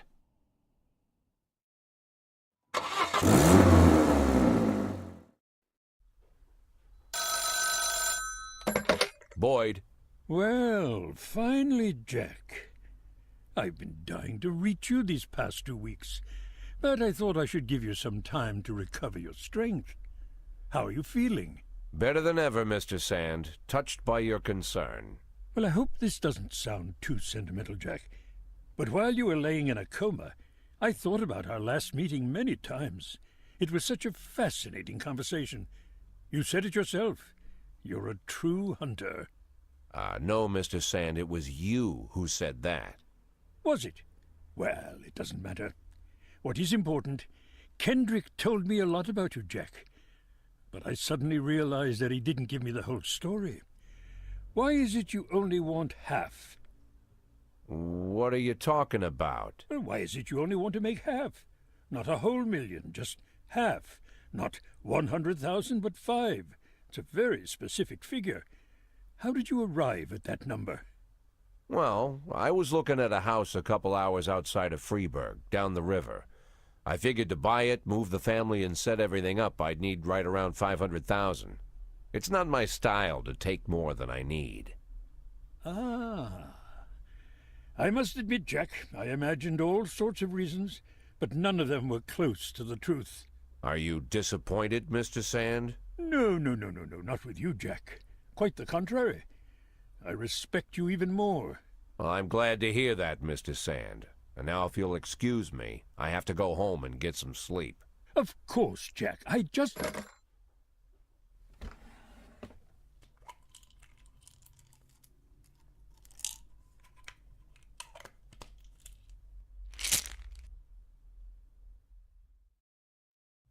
Yeah, understood.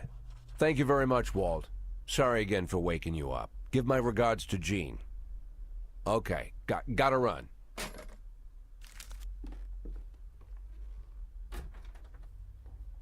Hey, Martin, wait a minute.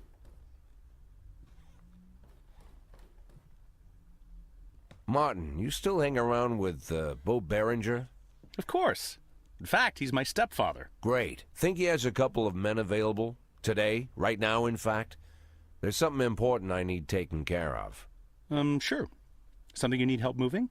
Not exactly. Here's the address. I need this house watched. All day and all night until I say stop. If anyone suspicious goes poking around, tie him up and bring him here. I'll pay double the usual rate. Or triple, whatever he needs. And nobody else knows about this, right? Jack, they're more into looking after valuables, not houses. What's the difference? Well, these guys probably wouldn't care either way. Okay, Jack, no problem. I'll make the call. As for your retirement, I've been... Let's focus on today, Martin. Now keep that house secure, all right? Okay. I have a phone in the car. I'll call Bo right away. I appreciate it, Martin. Believe me, I do. Hey, Jack. Yeah? Anything else I need to know about this? No. Better you don't.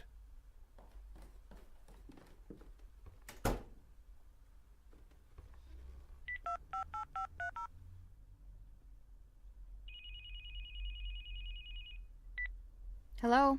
I'm an addict. Please, I don't want... Listen to me, Lana. I really am an addict. For 20 years now, give or take. I've been lying to myself that I'm in control of the situation, and sometimes it really seems like I am, but sometimes in the more desperate moments, I become completely dependent on the pills. And it's just dumb luck that I haven't killed myself. Or someone else. More than a few times, I've come pretty close. I've been stoned while I'm driving, was even stoned once during a firefight. I've been on drugs while I made decisions where dozens of lives were on the line. When I'm overworked, I need the pills. That's my problem. It's my weakness. But I always knew that if I admit my weakness, if I start talking about the problem publicly, if I go to rehab, then I'm already as good as retired. They'll take advantage of the scandal and get rid of me forever. It doesn't matter all the good work I'm trying to do at the police department. They'll just bury me. So I'm keeping my problem a secret, at least until I can retire. I have to. I know it's the right thing to do. You realize, Jack, this is the first time you ever called me? What? You called me this time. I thought you were just waiting for me to stop bugging you, but now you called me and you opened up, even though you didn't have to. Maybe you're stoned? What? No, I'm not stoned right now. Well, Jack, I guess you need me as much as I need you. I need you more than you need me. Now I know you're stoned. Lana, I heard everything you said, Jack. I understood everything just fine. You don't need to say anything else. Right, exactly. Say no more.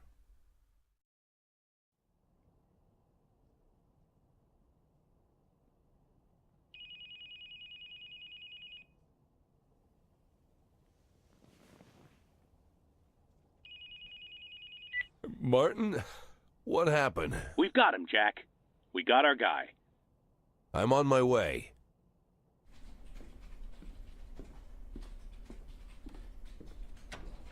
Well, what's the situation? Two things. First of all, our guy isn't a guy. What? She's over 6 feet tall. She's so strong it took 3 guys to take her down, and she wasn't even putting up a fight. If she had a mind to cause trouble, we would have needed a tank. Second, she's not saying a word.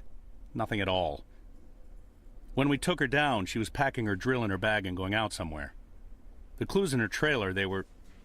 Well, there's not a lot of room for doubt. There's a lot of evidence. I'm going in. Be careful. I'll bet she could snap those handcuffs if she wanted.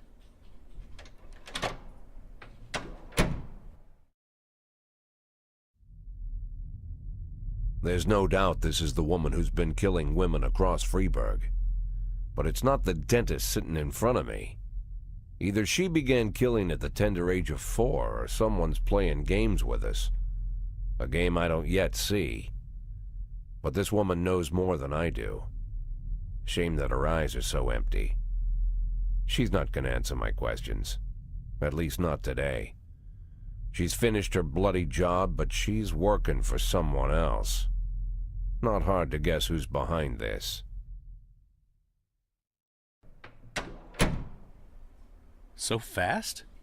She say something? She's not going to tell us anything, Martin. I'm going home. Get a couple more hours sleep. One of the nice things about the world going to hell, everyone's secrets are quickly revealed.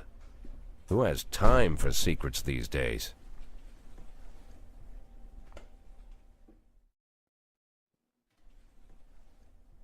Mr. Boyd, this is for you. That's it? What's it? This is from our guy? What? It's from the private detective? What? Oh, no. No, Mr. Boyd. It's from an Agent Dixon. Fine.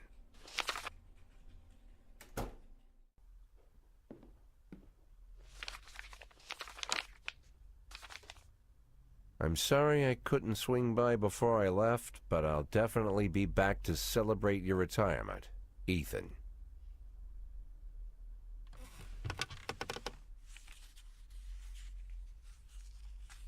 Bobby Flash, Diamonds and Thieves. Bobby Flash and the Card Shop. Bobby Flash and the Cats Club. Bobby Flash and the Temptations. Ah, that's what I need.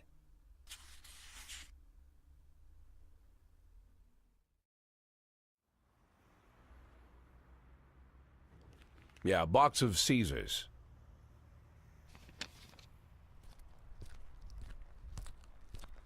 With that outfit, I could see you coming a mile away, Mr. Boyd. Ah, Mr. Chafee. Knowing your love of theatrics, I was afraid you'd keep the mystery surrounding the dentist going for at least another day or two. What could you mean, Mr. Boyd? Well, it's true. Robespierre does have a passion for mystery and the dramatic. But there's no need to confuse the actor with his character. For you, I'll play the hurried businessman who likes to cut to the chase. That's not quite me either, but though this mask I wear is quite a burden, I have long grown used to it. Besides, I don't want to distract you from your 180-day quest, not for a second longer than necessary. My, is half your time already up?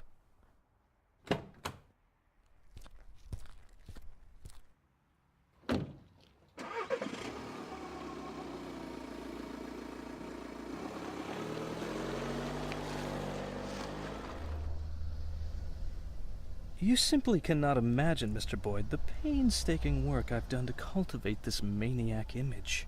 I turn to such literature the likes of which I wish I never knew.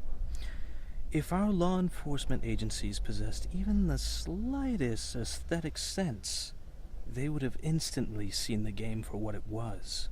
And the postcards, what can I say? And if the real dentist turned up again at the wrong moment? I don't imagine lunatics take kindly to imposters. The dentist died of a heart attack last spring while he was sunbathing on the beach. I discovered this quite by accident, from a university friend, a therapist. It was he who convinced the dentist to stop killing, by the way.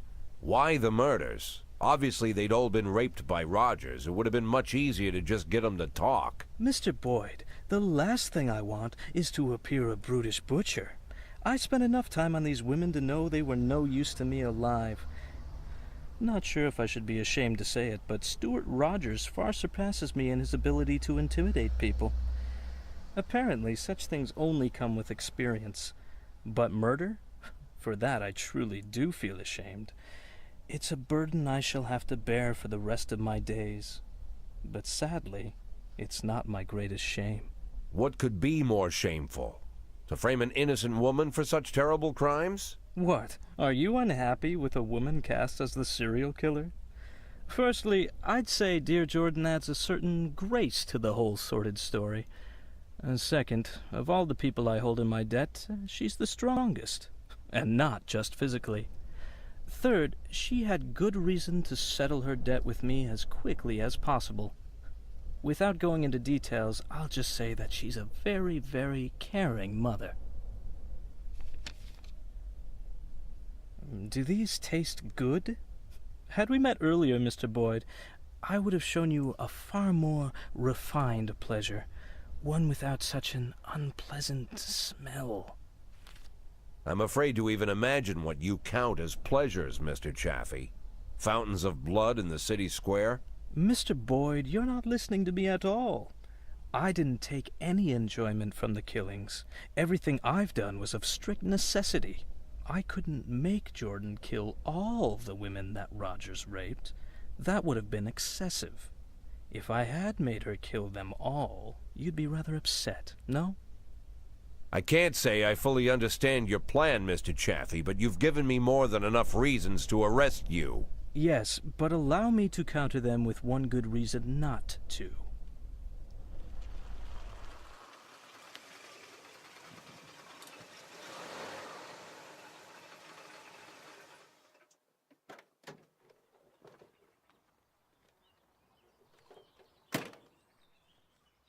I think you mentioned you dined here once? Yes, not the best restaurant in town. And maybe you're just not familiar with the full range of our services.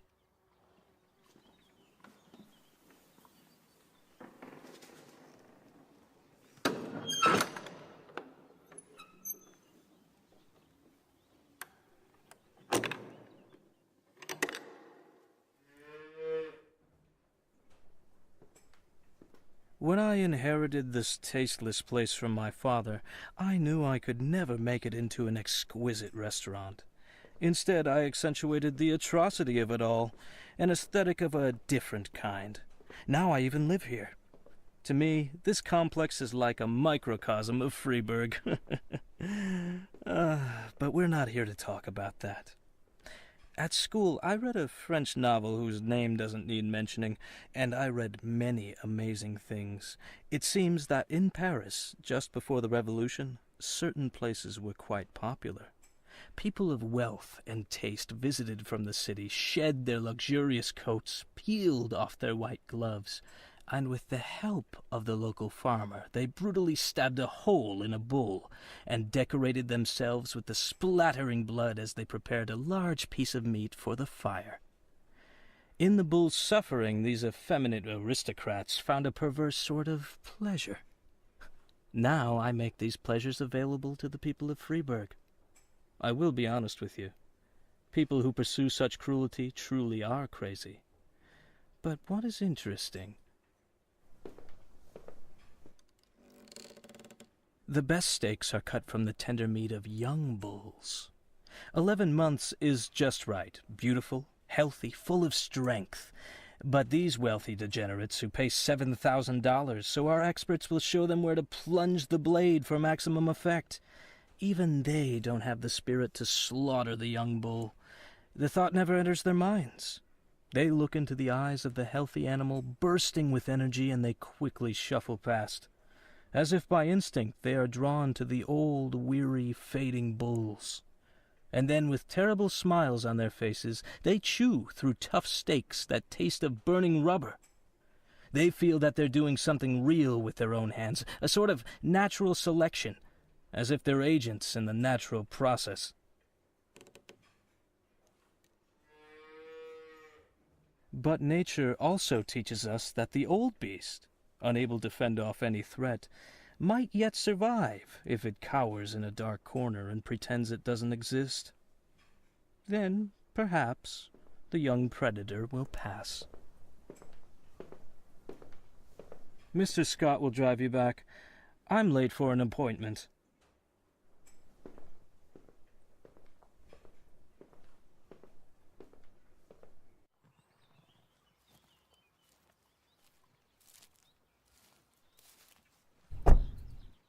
Mr. Boyd, you won't believe it, but the person I just got off the phone with was talking about you.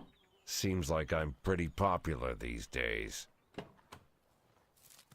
By the way, Mr. Boyd, I've got to ask, why $500,000? Go fuck yourself, Troy Starr.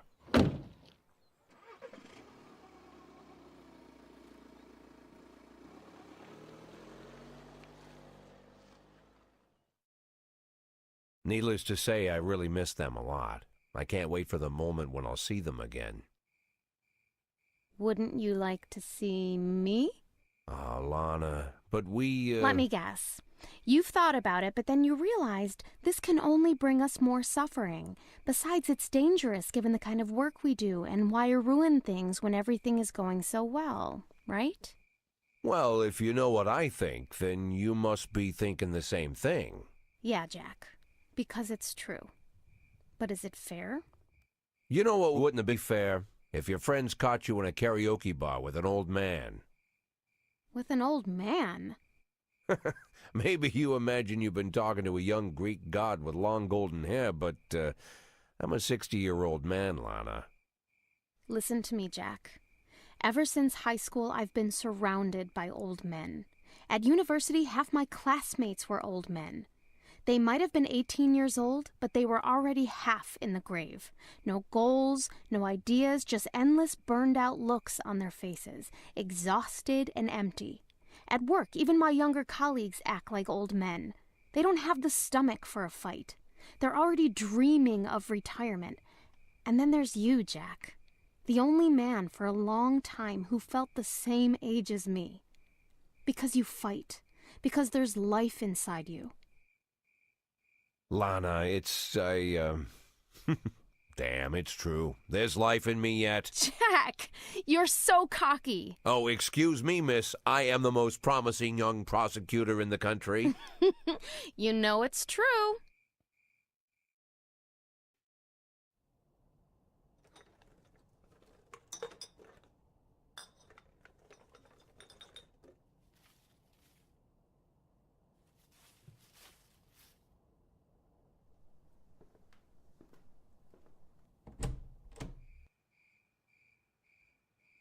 Who's there?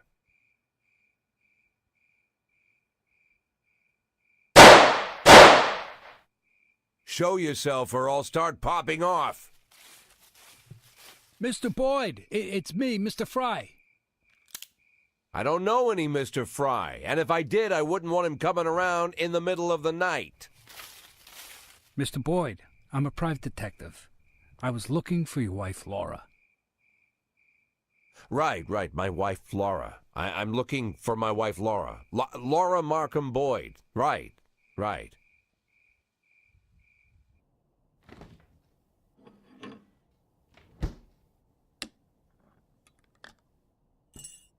You want to throw on a robe, Mr. Boyd? I'm not cold. So, Laura, what have you learned? I know where she lives, who she's with. I know what her plans are. To tell the truth, I learned even more than I expected, but I can't tell you anything. I'll keep a hold of this thing just in case. So, what were you saying? I said I can't share this information with you, Mr. Boyd. You see, Laura... Well, let's say... Your beloved Laura is with a very wealthy man. I consider myself a good investigator, but he figured out pretty quick that I was onto him. We talked, all three of us, me, him, Laura, and, well, we agreed that I'd stop bothering them, and in return, I'm getting a very good position in the company he owns, Mr. Oh, I almost gave the name away. You do realize I could shoot you right here. Well, that would hardly be fair, Mr. Boyd. I might not have come here, you know. But I decided to come clean with you, look you in the eye. I don't want you blaming Emma. She really wanted to help you. Plus, Mr. Boyd, I like you. You're a good chief of police, and I feel bad for you. So I talked to Laura, and she'll call you when she's ready. You just need to wait a little longer, and, well, I'm not taking a penny from you for my services. Get out. Leave the beer. But I already drank half of it. Don't worry, I'm not squeamish. Hey, Frye, take off your shoes. I'm sorry? Take off your shoes. Leave them at the door and get out. But why? Because when I asked you to leave the beer, it seemed like you didn't really mind. And I want you to mind.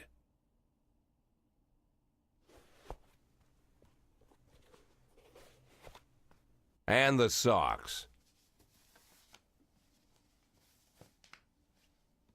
Fine. Good night.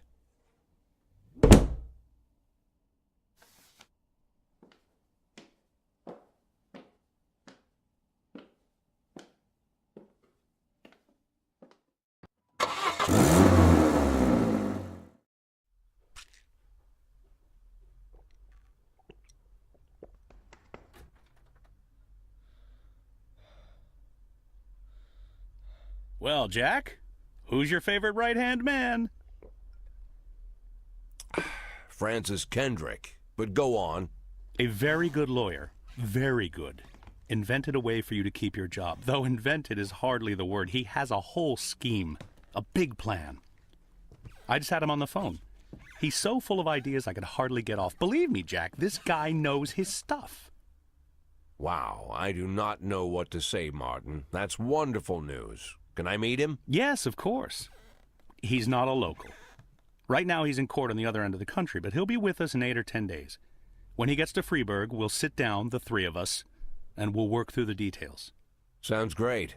And now you want something from me? Not at all. Yes. No.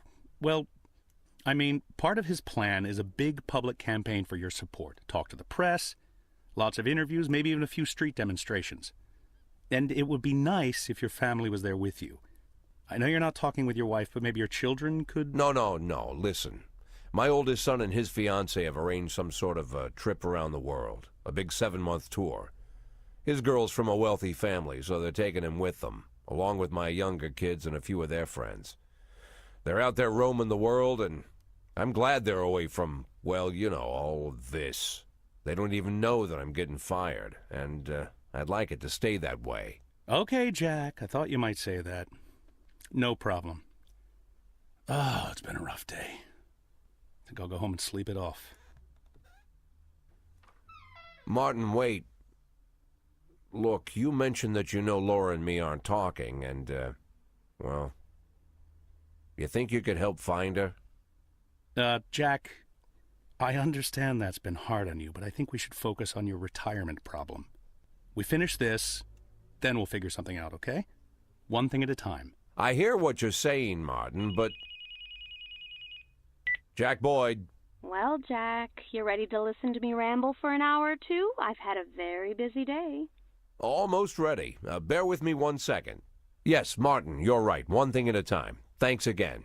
Go home and get some rest. We need your strength. Now I'm ready.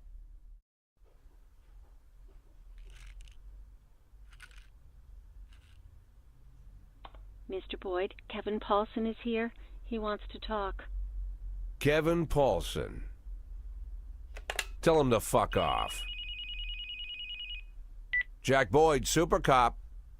Why the $500,000, Jack? Why? Lana, what happened? Does this sum have some kind of special meaning? Lana, I don't know who told you about the $500,000, but it's much more complicated than you think. Oh, it's complicated, all right. It took me an hour to go over all the documents. There's even a few pictures and a lot of answers. Except for one thing. Why $500,000? What documents? How did you get them? What's in them? I think you know very well what's in them, and the one who sent them is obviously a big fan of your criminal talents. He even has a cute name for you, Cupcake. Remember when you told me how you're always surrounded by old men? I'm the opposite. I'm surrounded by children, 9-year-old boys. From their first day of work, they gather in the smoking lounge, telling jokes about what they'll do when they loot their first $1,000,000. But it's more than just innocent jokes. It's quickly becoming a reality. They themselves are surprised how quickly everything happens. They buy their own houses, they buy a car, they get promoted. The first $1,000,000 is soon followed by a second, a third, a fifth. Like children, they have no idea what they're getting into. But I'm not like that, Lana. I'm not like them. You're saying you're not like them because you're only stealing $500,000? I only meant You that... know, Jack, I'm done worrying about people not taking me seriously. They'll know I mean business when my first act as public prosecutor is throwing the city's former police chief in prison. Lana, you can't just read over some papers like this and... I told you not to let him in! I'm sorry, Mr. Boyd. I tried to stop him, but you... Lana, we need to talk.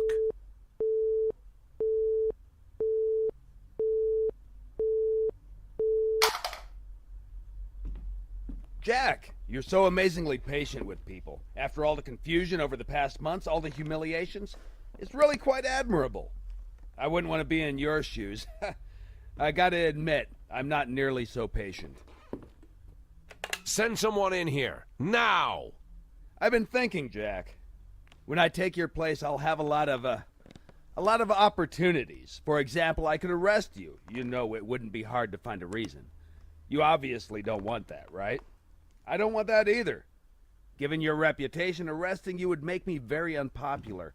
And if we both don't want that, let's find a way out. My suggestion is you retire tomorrow, and I promise I'll let you leave in peace.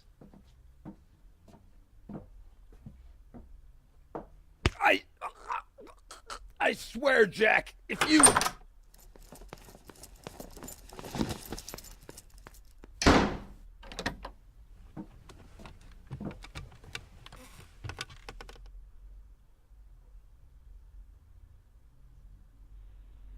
Mr. Boyd, there's a call on line 2.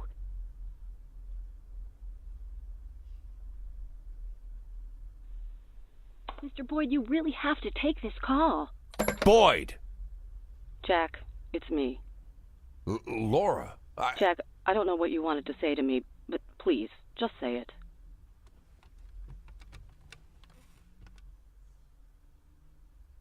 Jack, I'm hanging up the phone.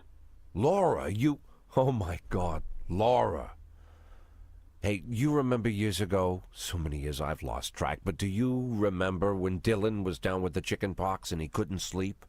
We kept him occupied until he passed out, and then we went downstairs, sat on the floor, opened a bottle of wine. Who could blame us? Well, we sat on the floor and opened our bills and joked about how poor we were. Remember? And then I jokingly asked if I'd be your hero if I made $1 million. And you sat there lost in thought like you needed to seriously think about the answer. You were quiet for a while, and then you laughed and said that I'd be your hero even if I only made $500,000. Do you remember, Laura? Jack, Do you remember? Honestly, Jack, no, I don't remember. You don't remember? But that was... Jack, you've been chasing me down for so long to talk with me. For this? That's all you wanted to tell me? How can you not remember? It's important, Laura. It's important. Goodbye, Jack.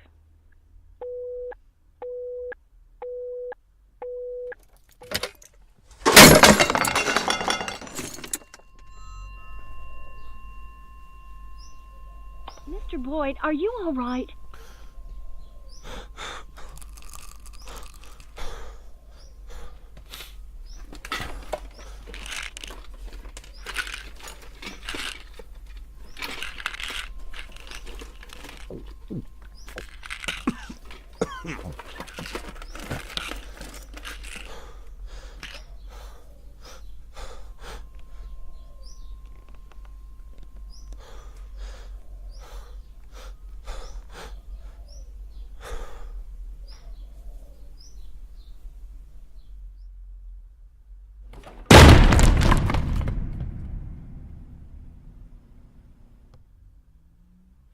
Mr. Boyd?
Yes, you caught me again.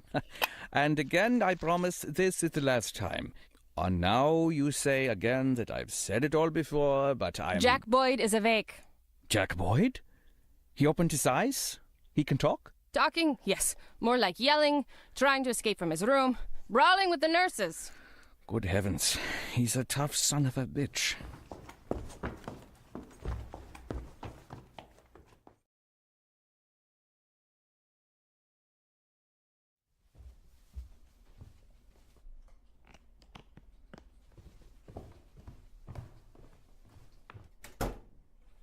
Jack! Lord, were you already discharged from the hospital? I thought you might be down a couple of days or even... Emma, get me the mayor. Emma, please call the mayor of Freiburg, Stuart Rogers.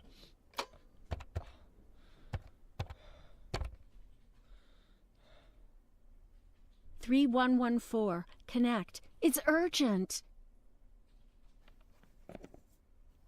This is Jack Boyd. Jack, you've got to take better care of yourself. How's your... I'm Freiburg's police chief. I came to work. Stop trying to get in my way. Someone causing you trouble? We just wanted to make sure somebody was holding down the fort while you were recovering. But don't worry about a thing. I'll take care of everything tomorrow morning. You won't be running into Paulsen again. That's exactly what I wanted to hear. I'm glad we understand each other. Tell Martin Stett to call me. What? You don't know? Lieutenant Stett went missing about 2 weeks ago.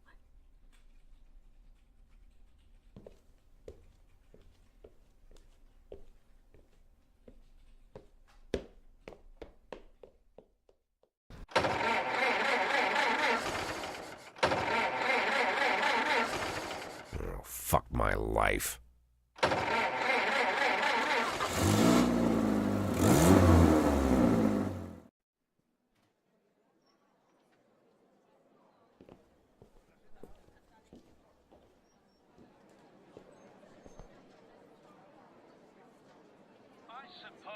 Freiburg's mayoral election is just a play with a predictable ending.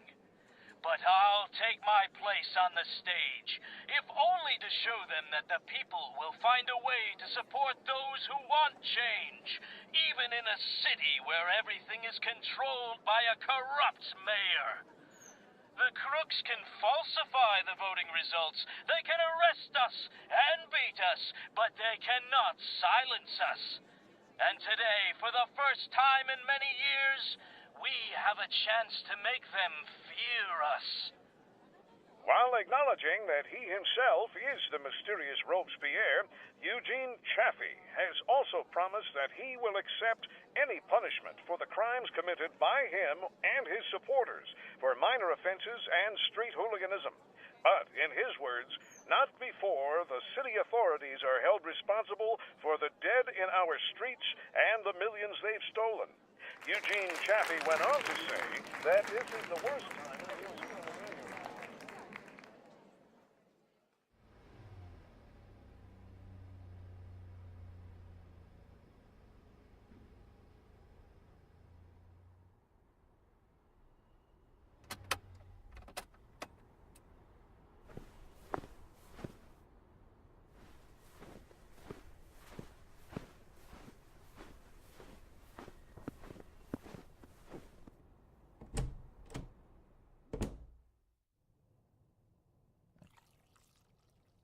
My God, Mr. Boyd, there's no tea in the whole house.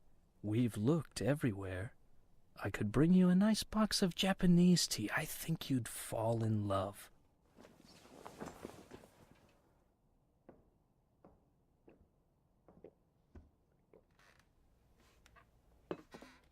Let's get this over with. The people on the street are freezing by now. Oh, yes. I do apologize for the ill-mannered crowd. A man in my position deals with a lot of unpleasantness. Mr. Boyd, don't you wonder why Mayor Rogers so easily gave you your job back? I promised the doctors I'd think less. Funny. The people of this city are in the opposite situation. They've begun to use their heads for the first time in many years. They've learned to argue, but of course they can't agree on anything. Does Freiburg need change? Should the old guard give way to a new generation of politicians? Would I make a good mayor? Was Stuart Rogers a bad mayor? All these arguments reek of naivete, but let's be charitable. Many of them are allowing themselves to doubt for the first time. What's important is this. In times when the people cannot reach an accord, what they need is something to unite them. And one of those things is their undying love for their chief of police. People can support me or hate me, can defend Rogers or demand his resignation, but they remain sure of one thing. Their police chief is a saint. Their police chief won't let the city fall to chaos. And despite everything, the events of recent months have only improved your reputation, Mr. Boyd. The people have been touched by your recovery from that coma, your eagerness to return again and again to your post, to serve the city. And of course, Stuart Rogers, whose position is seriously shaken, wishes to take advantage of you. Rogers understands that he won't survive this fight. He just wasn't prepared for it. So he's planned a major security operation. He intends to storm Eugene's house, burn everything to the ground so the pillar of smoke can be seen from anywhere in the city. He wants you to personally lead the assault. He'll tell the reporters that Eugene Chafee was behind a series of terrorist attacks across the city. When he offered armed resistance during his arrest, Eugene was shot and killed. What are you going to do about it? What should I do? Respond in kind, of course. What, you're going to storm City Hall? Don't have the stomach for it, Mr. Boyd? You do understand what my gratitude would mean. Enough money to last you the rest of your life. My job. I want to keep my job. Not 1 year, not 5 years, but until I decide it's time to leave. I told you, Eugene, he's no longer interested in money. Oh, I'll take the money, too. It'll be nice to get a bonus when you extend my contract. You ask for too much, Mr. Boyd. Oh, really?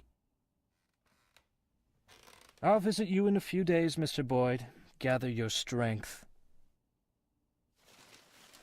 You forgot them in my car the last time we met. Thanks, but I gave them up. Might add a few years to my life. And one more thing. I wanted you to hear this from me, not the newspapers. Consider it a gift.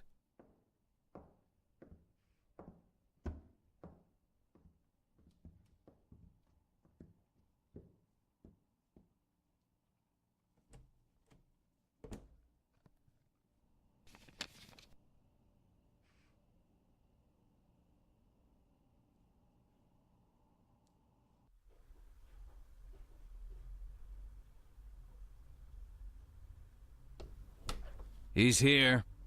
Well, what are you waiting for?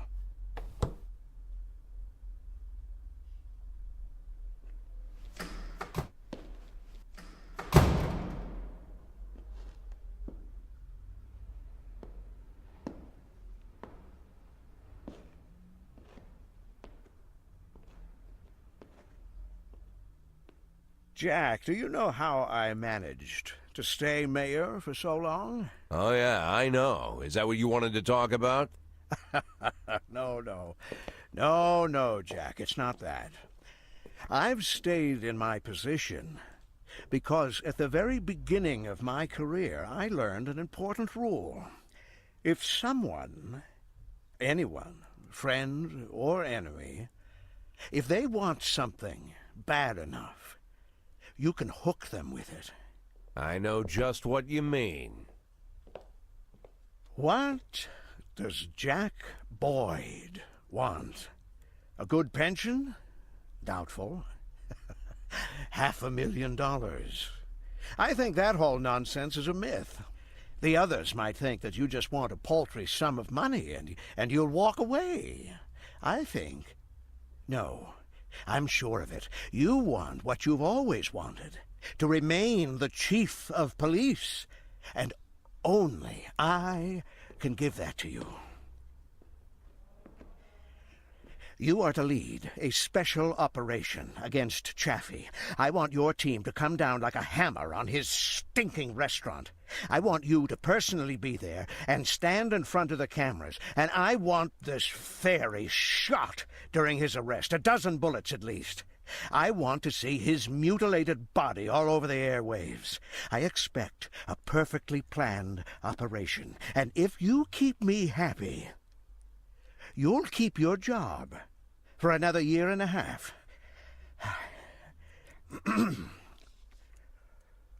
years. I think we have an agreement, huh? Not 1.5 years, Mr. Rogers. For the rest of my life. You think you can dictate terms, Jack? Yeah.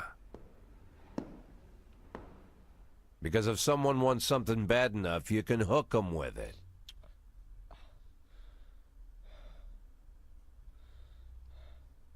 I think we have an agreement.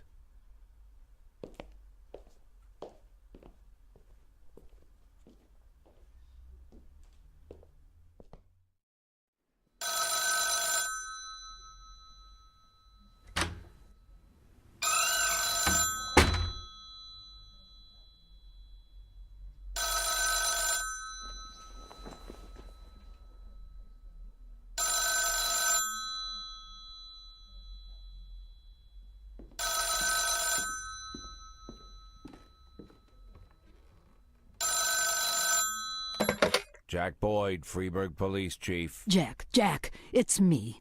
I'm so glad you're alive. Jack, look, I wanted to... Well, the situation is Laura left, Jack. She went out of town and she's not coming back. She said she didn't want to see the children. She says she doesn't want to hurt them. Well, I just thought that you needed to know. It doesn't matter. It's too late. But thank you for calling, Mrs. Markham. Look, Jack, I can't let things drop like that. I swear, I didn't have anything to do with that terrible attack. That day, Laura came to the restaurant, waited for you about an hour, and I was with her the whole time. You do believe me, right, Jack? Frankly, I don't care, Mrs. Markham. I really don't. Take care of yourself.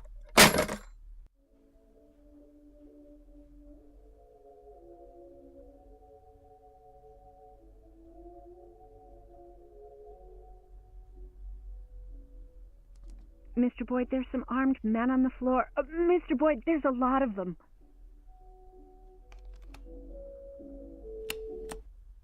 I didn't catch that. Say again?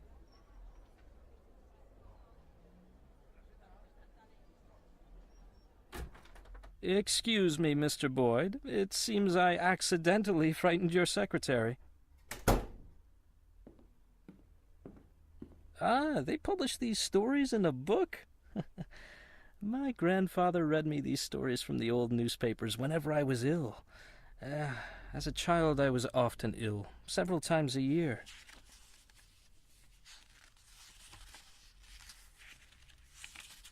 And you know what, Mr. Boyd?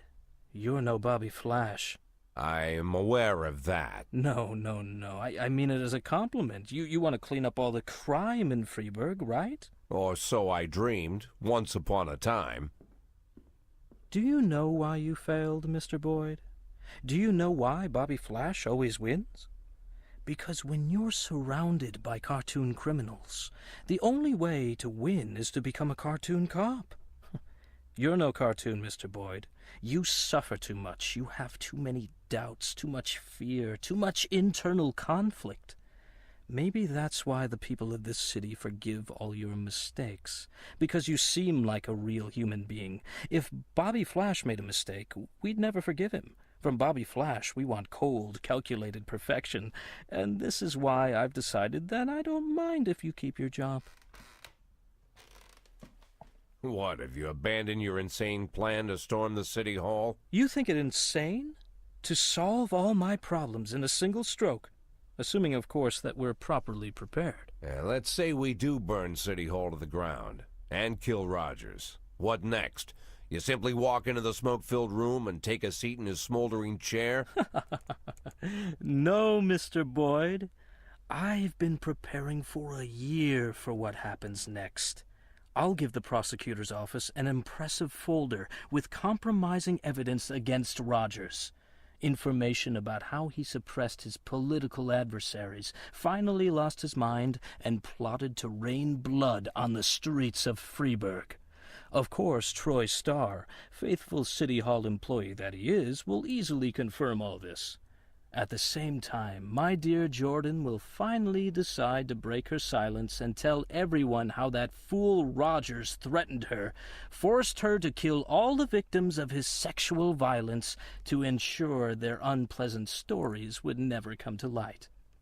Of course, everyone will understand that we didn't have time for formal complaints. The night before Mayor Rogers' private security detail would plunge the city into chaos, our valiant police chief Jack Boyd made the difficult decision to arrest the mayor of Freeburg. Unfortunately, Rogers descended into delusion and engaged in a shootout with the police, which ended in his death. We'll have to call an early election to replace the mayor, and of course, it won't be too difficult to win the election fairly. And then? You know, Mr. Boyd, most of the facts that I collected in Rogers' file are quite true. Anyone who reads through the mountain of evidence would have no doubt that this man was the most vile person in the world. Murderer, a rapist, thief, racist, sexist. Are you a sexist, Mr. Boyd? I'm sorry? Are you a sexist, Mr. Boyd? Or perhaps racist? I try not to be. That's it. I as well.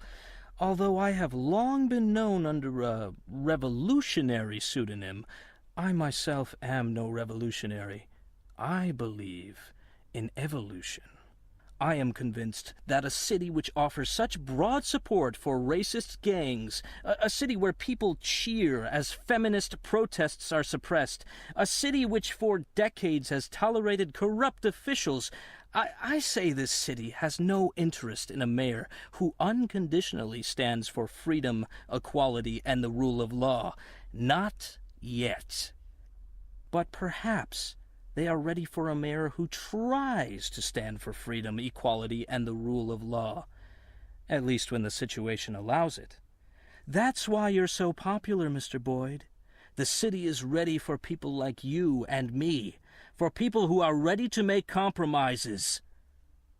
I'm counting on you, Mr. Boyd. And, when will they be ready? I beg your pardon? You said that the city isn't ready for a mayor who stands for freedom, equality, and the rule of law. When will they be ready? Who decides when they're ready? I'll decide.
Hey, Jack! Do you mind if I take Stet's office? Your office seemed a little ratty.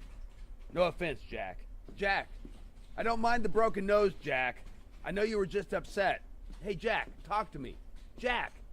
Jack!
How can I help you, sir?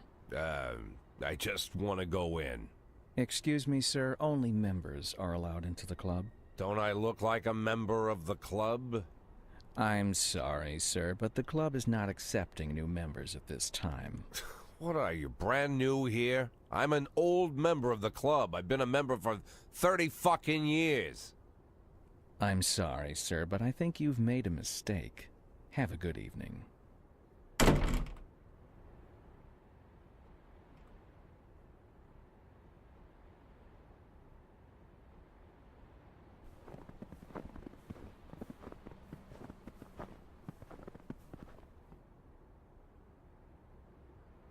One, 2, 3, 4, 5, 6, 7, 8, 9, 10, 11, 12, 13, 14, 15, 16, 17, 18, 19, 20, 21, 22, 23, 24, 25, 26, 27, 28, 29, 30, 31,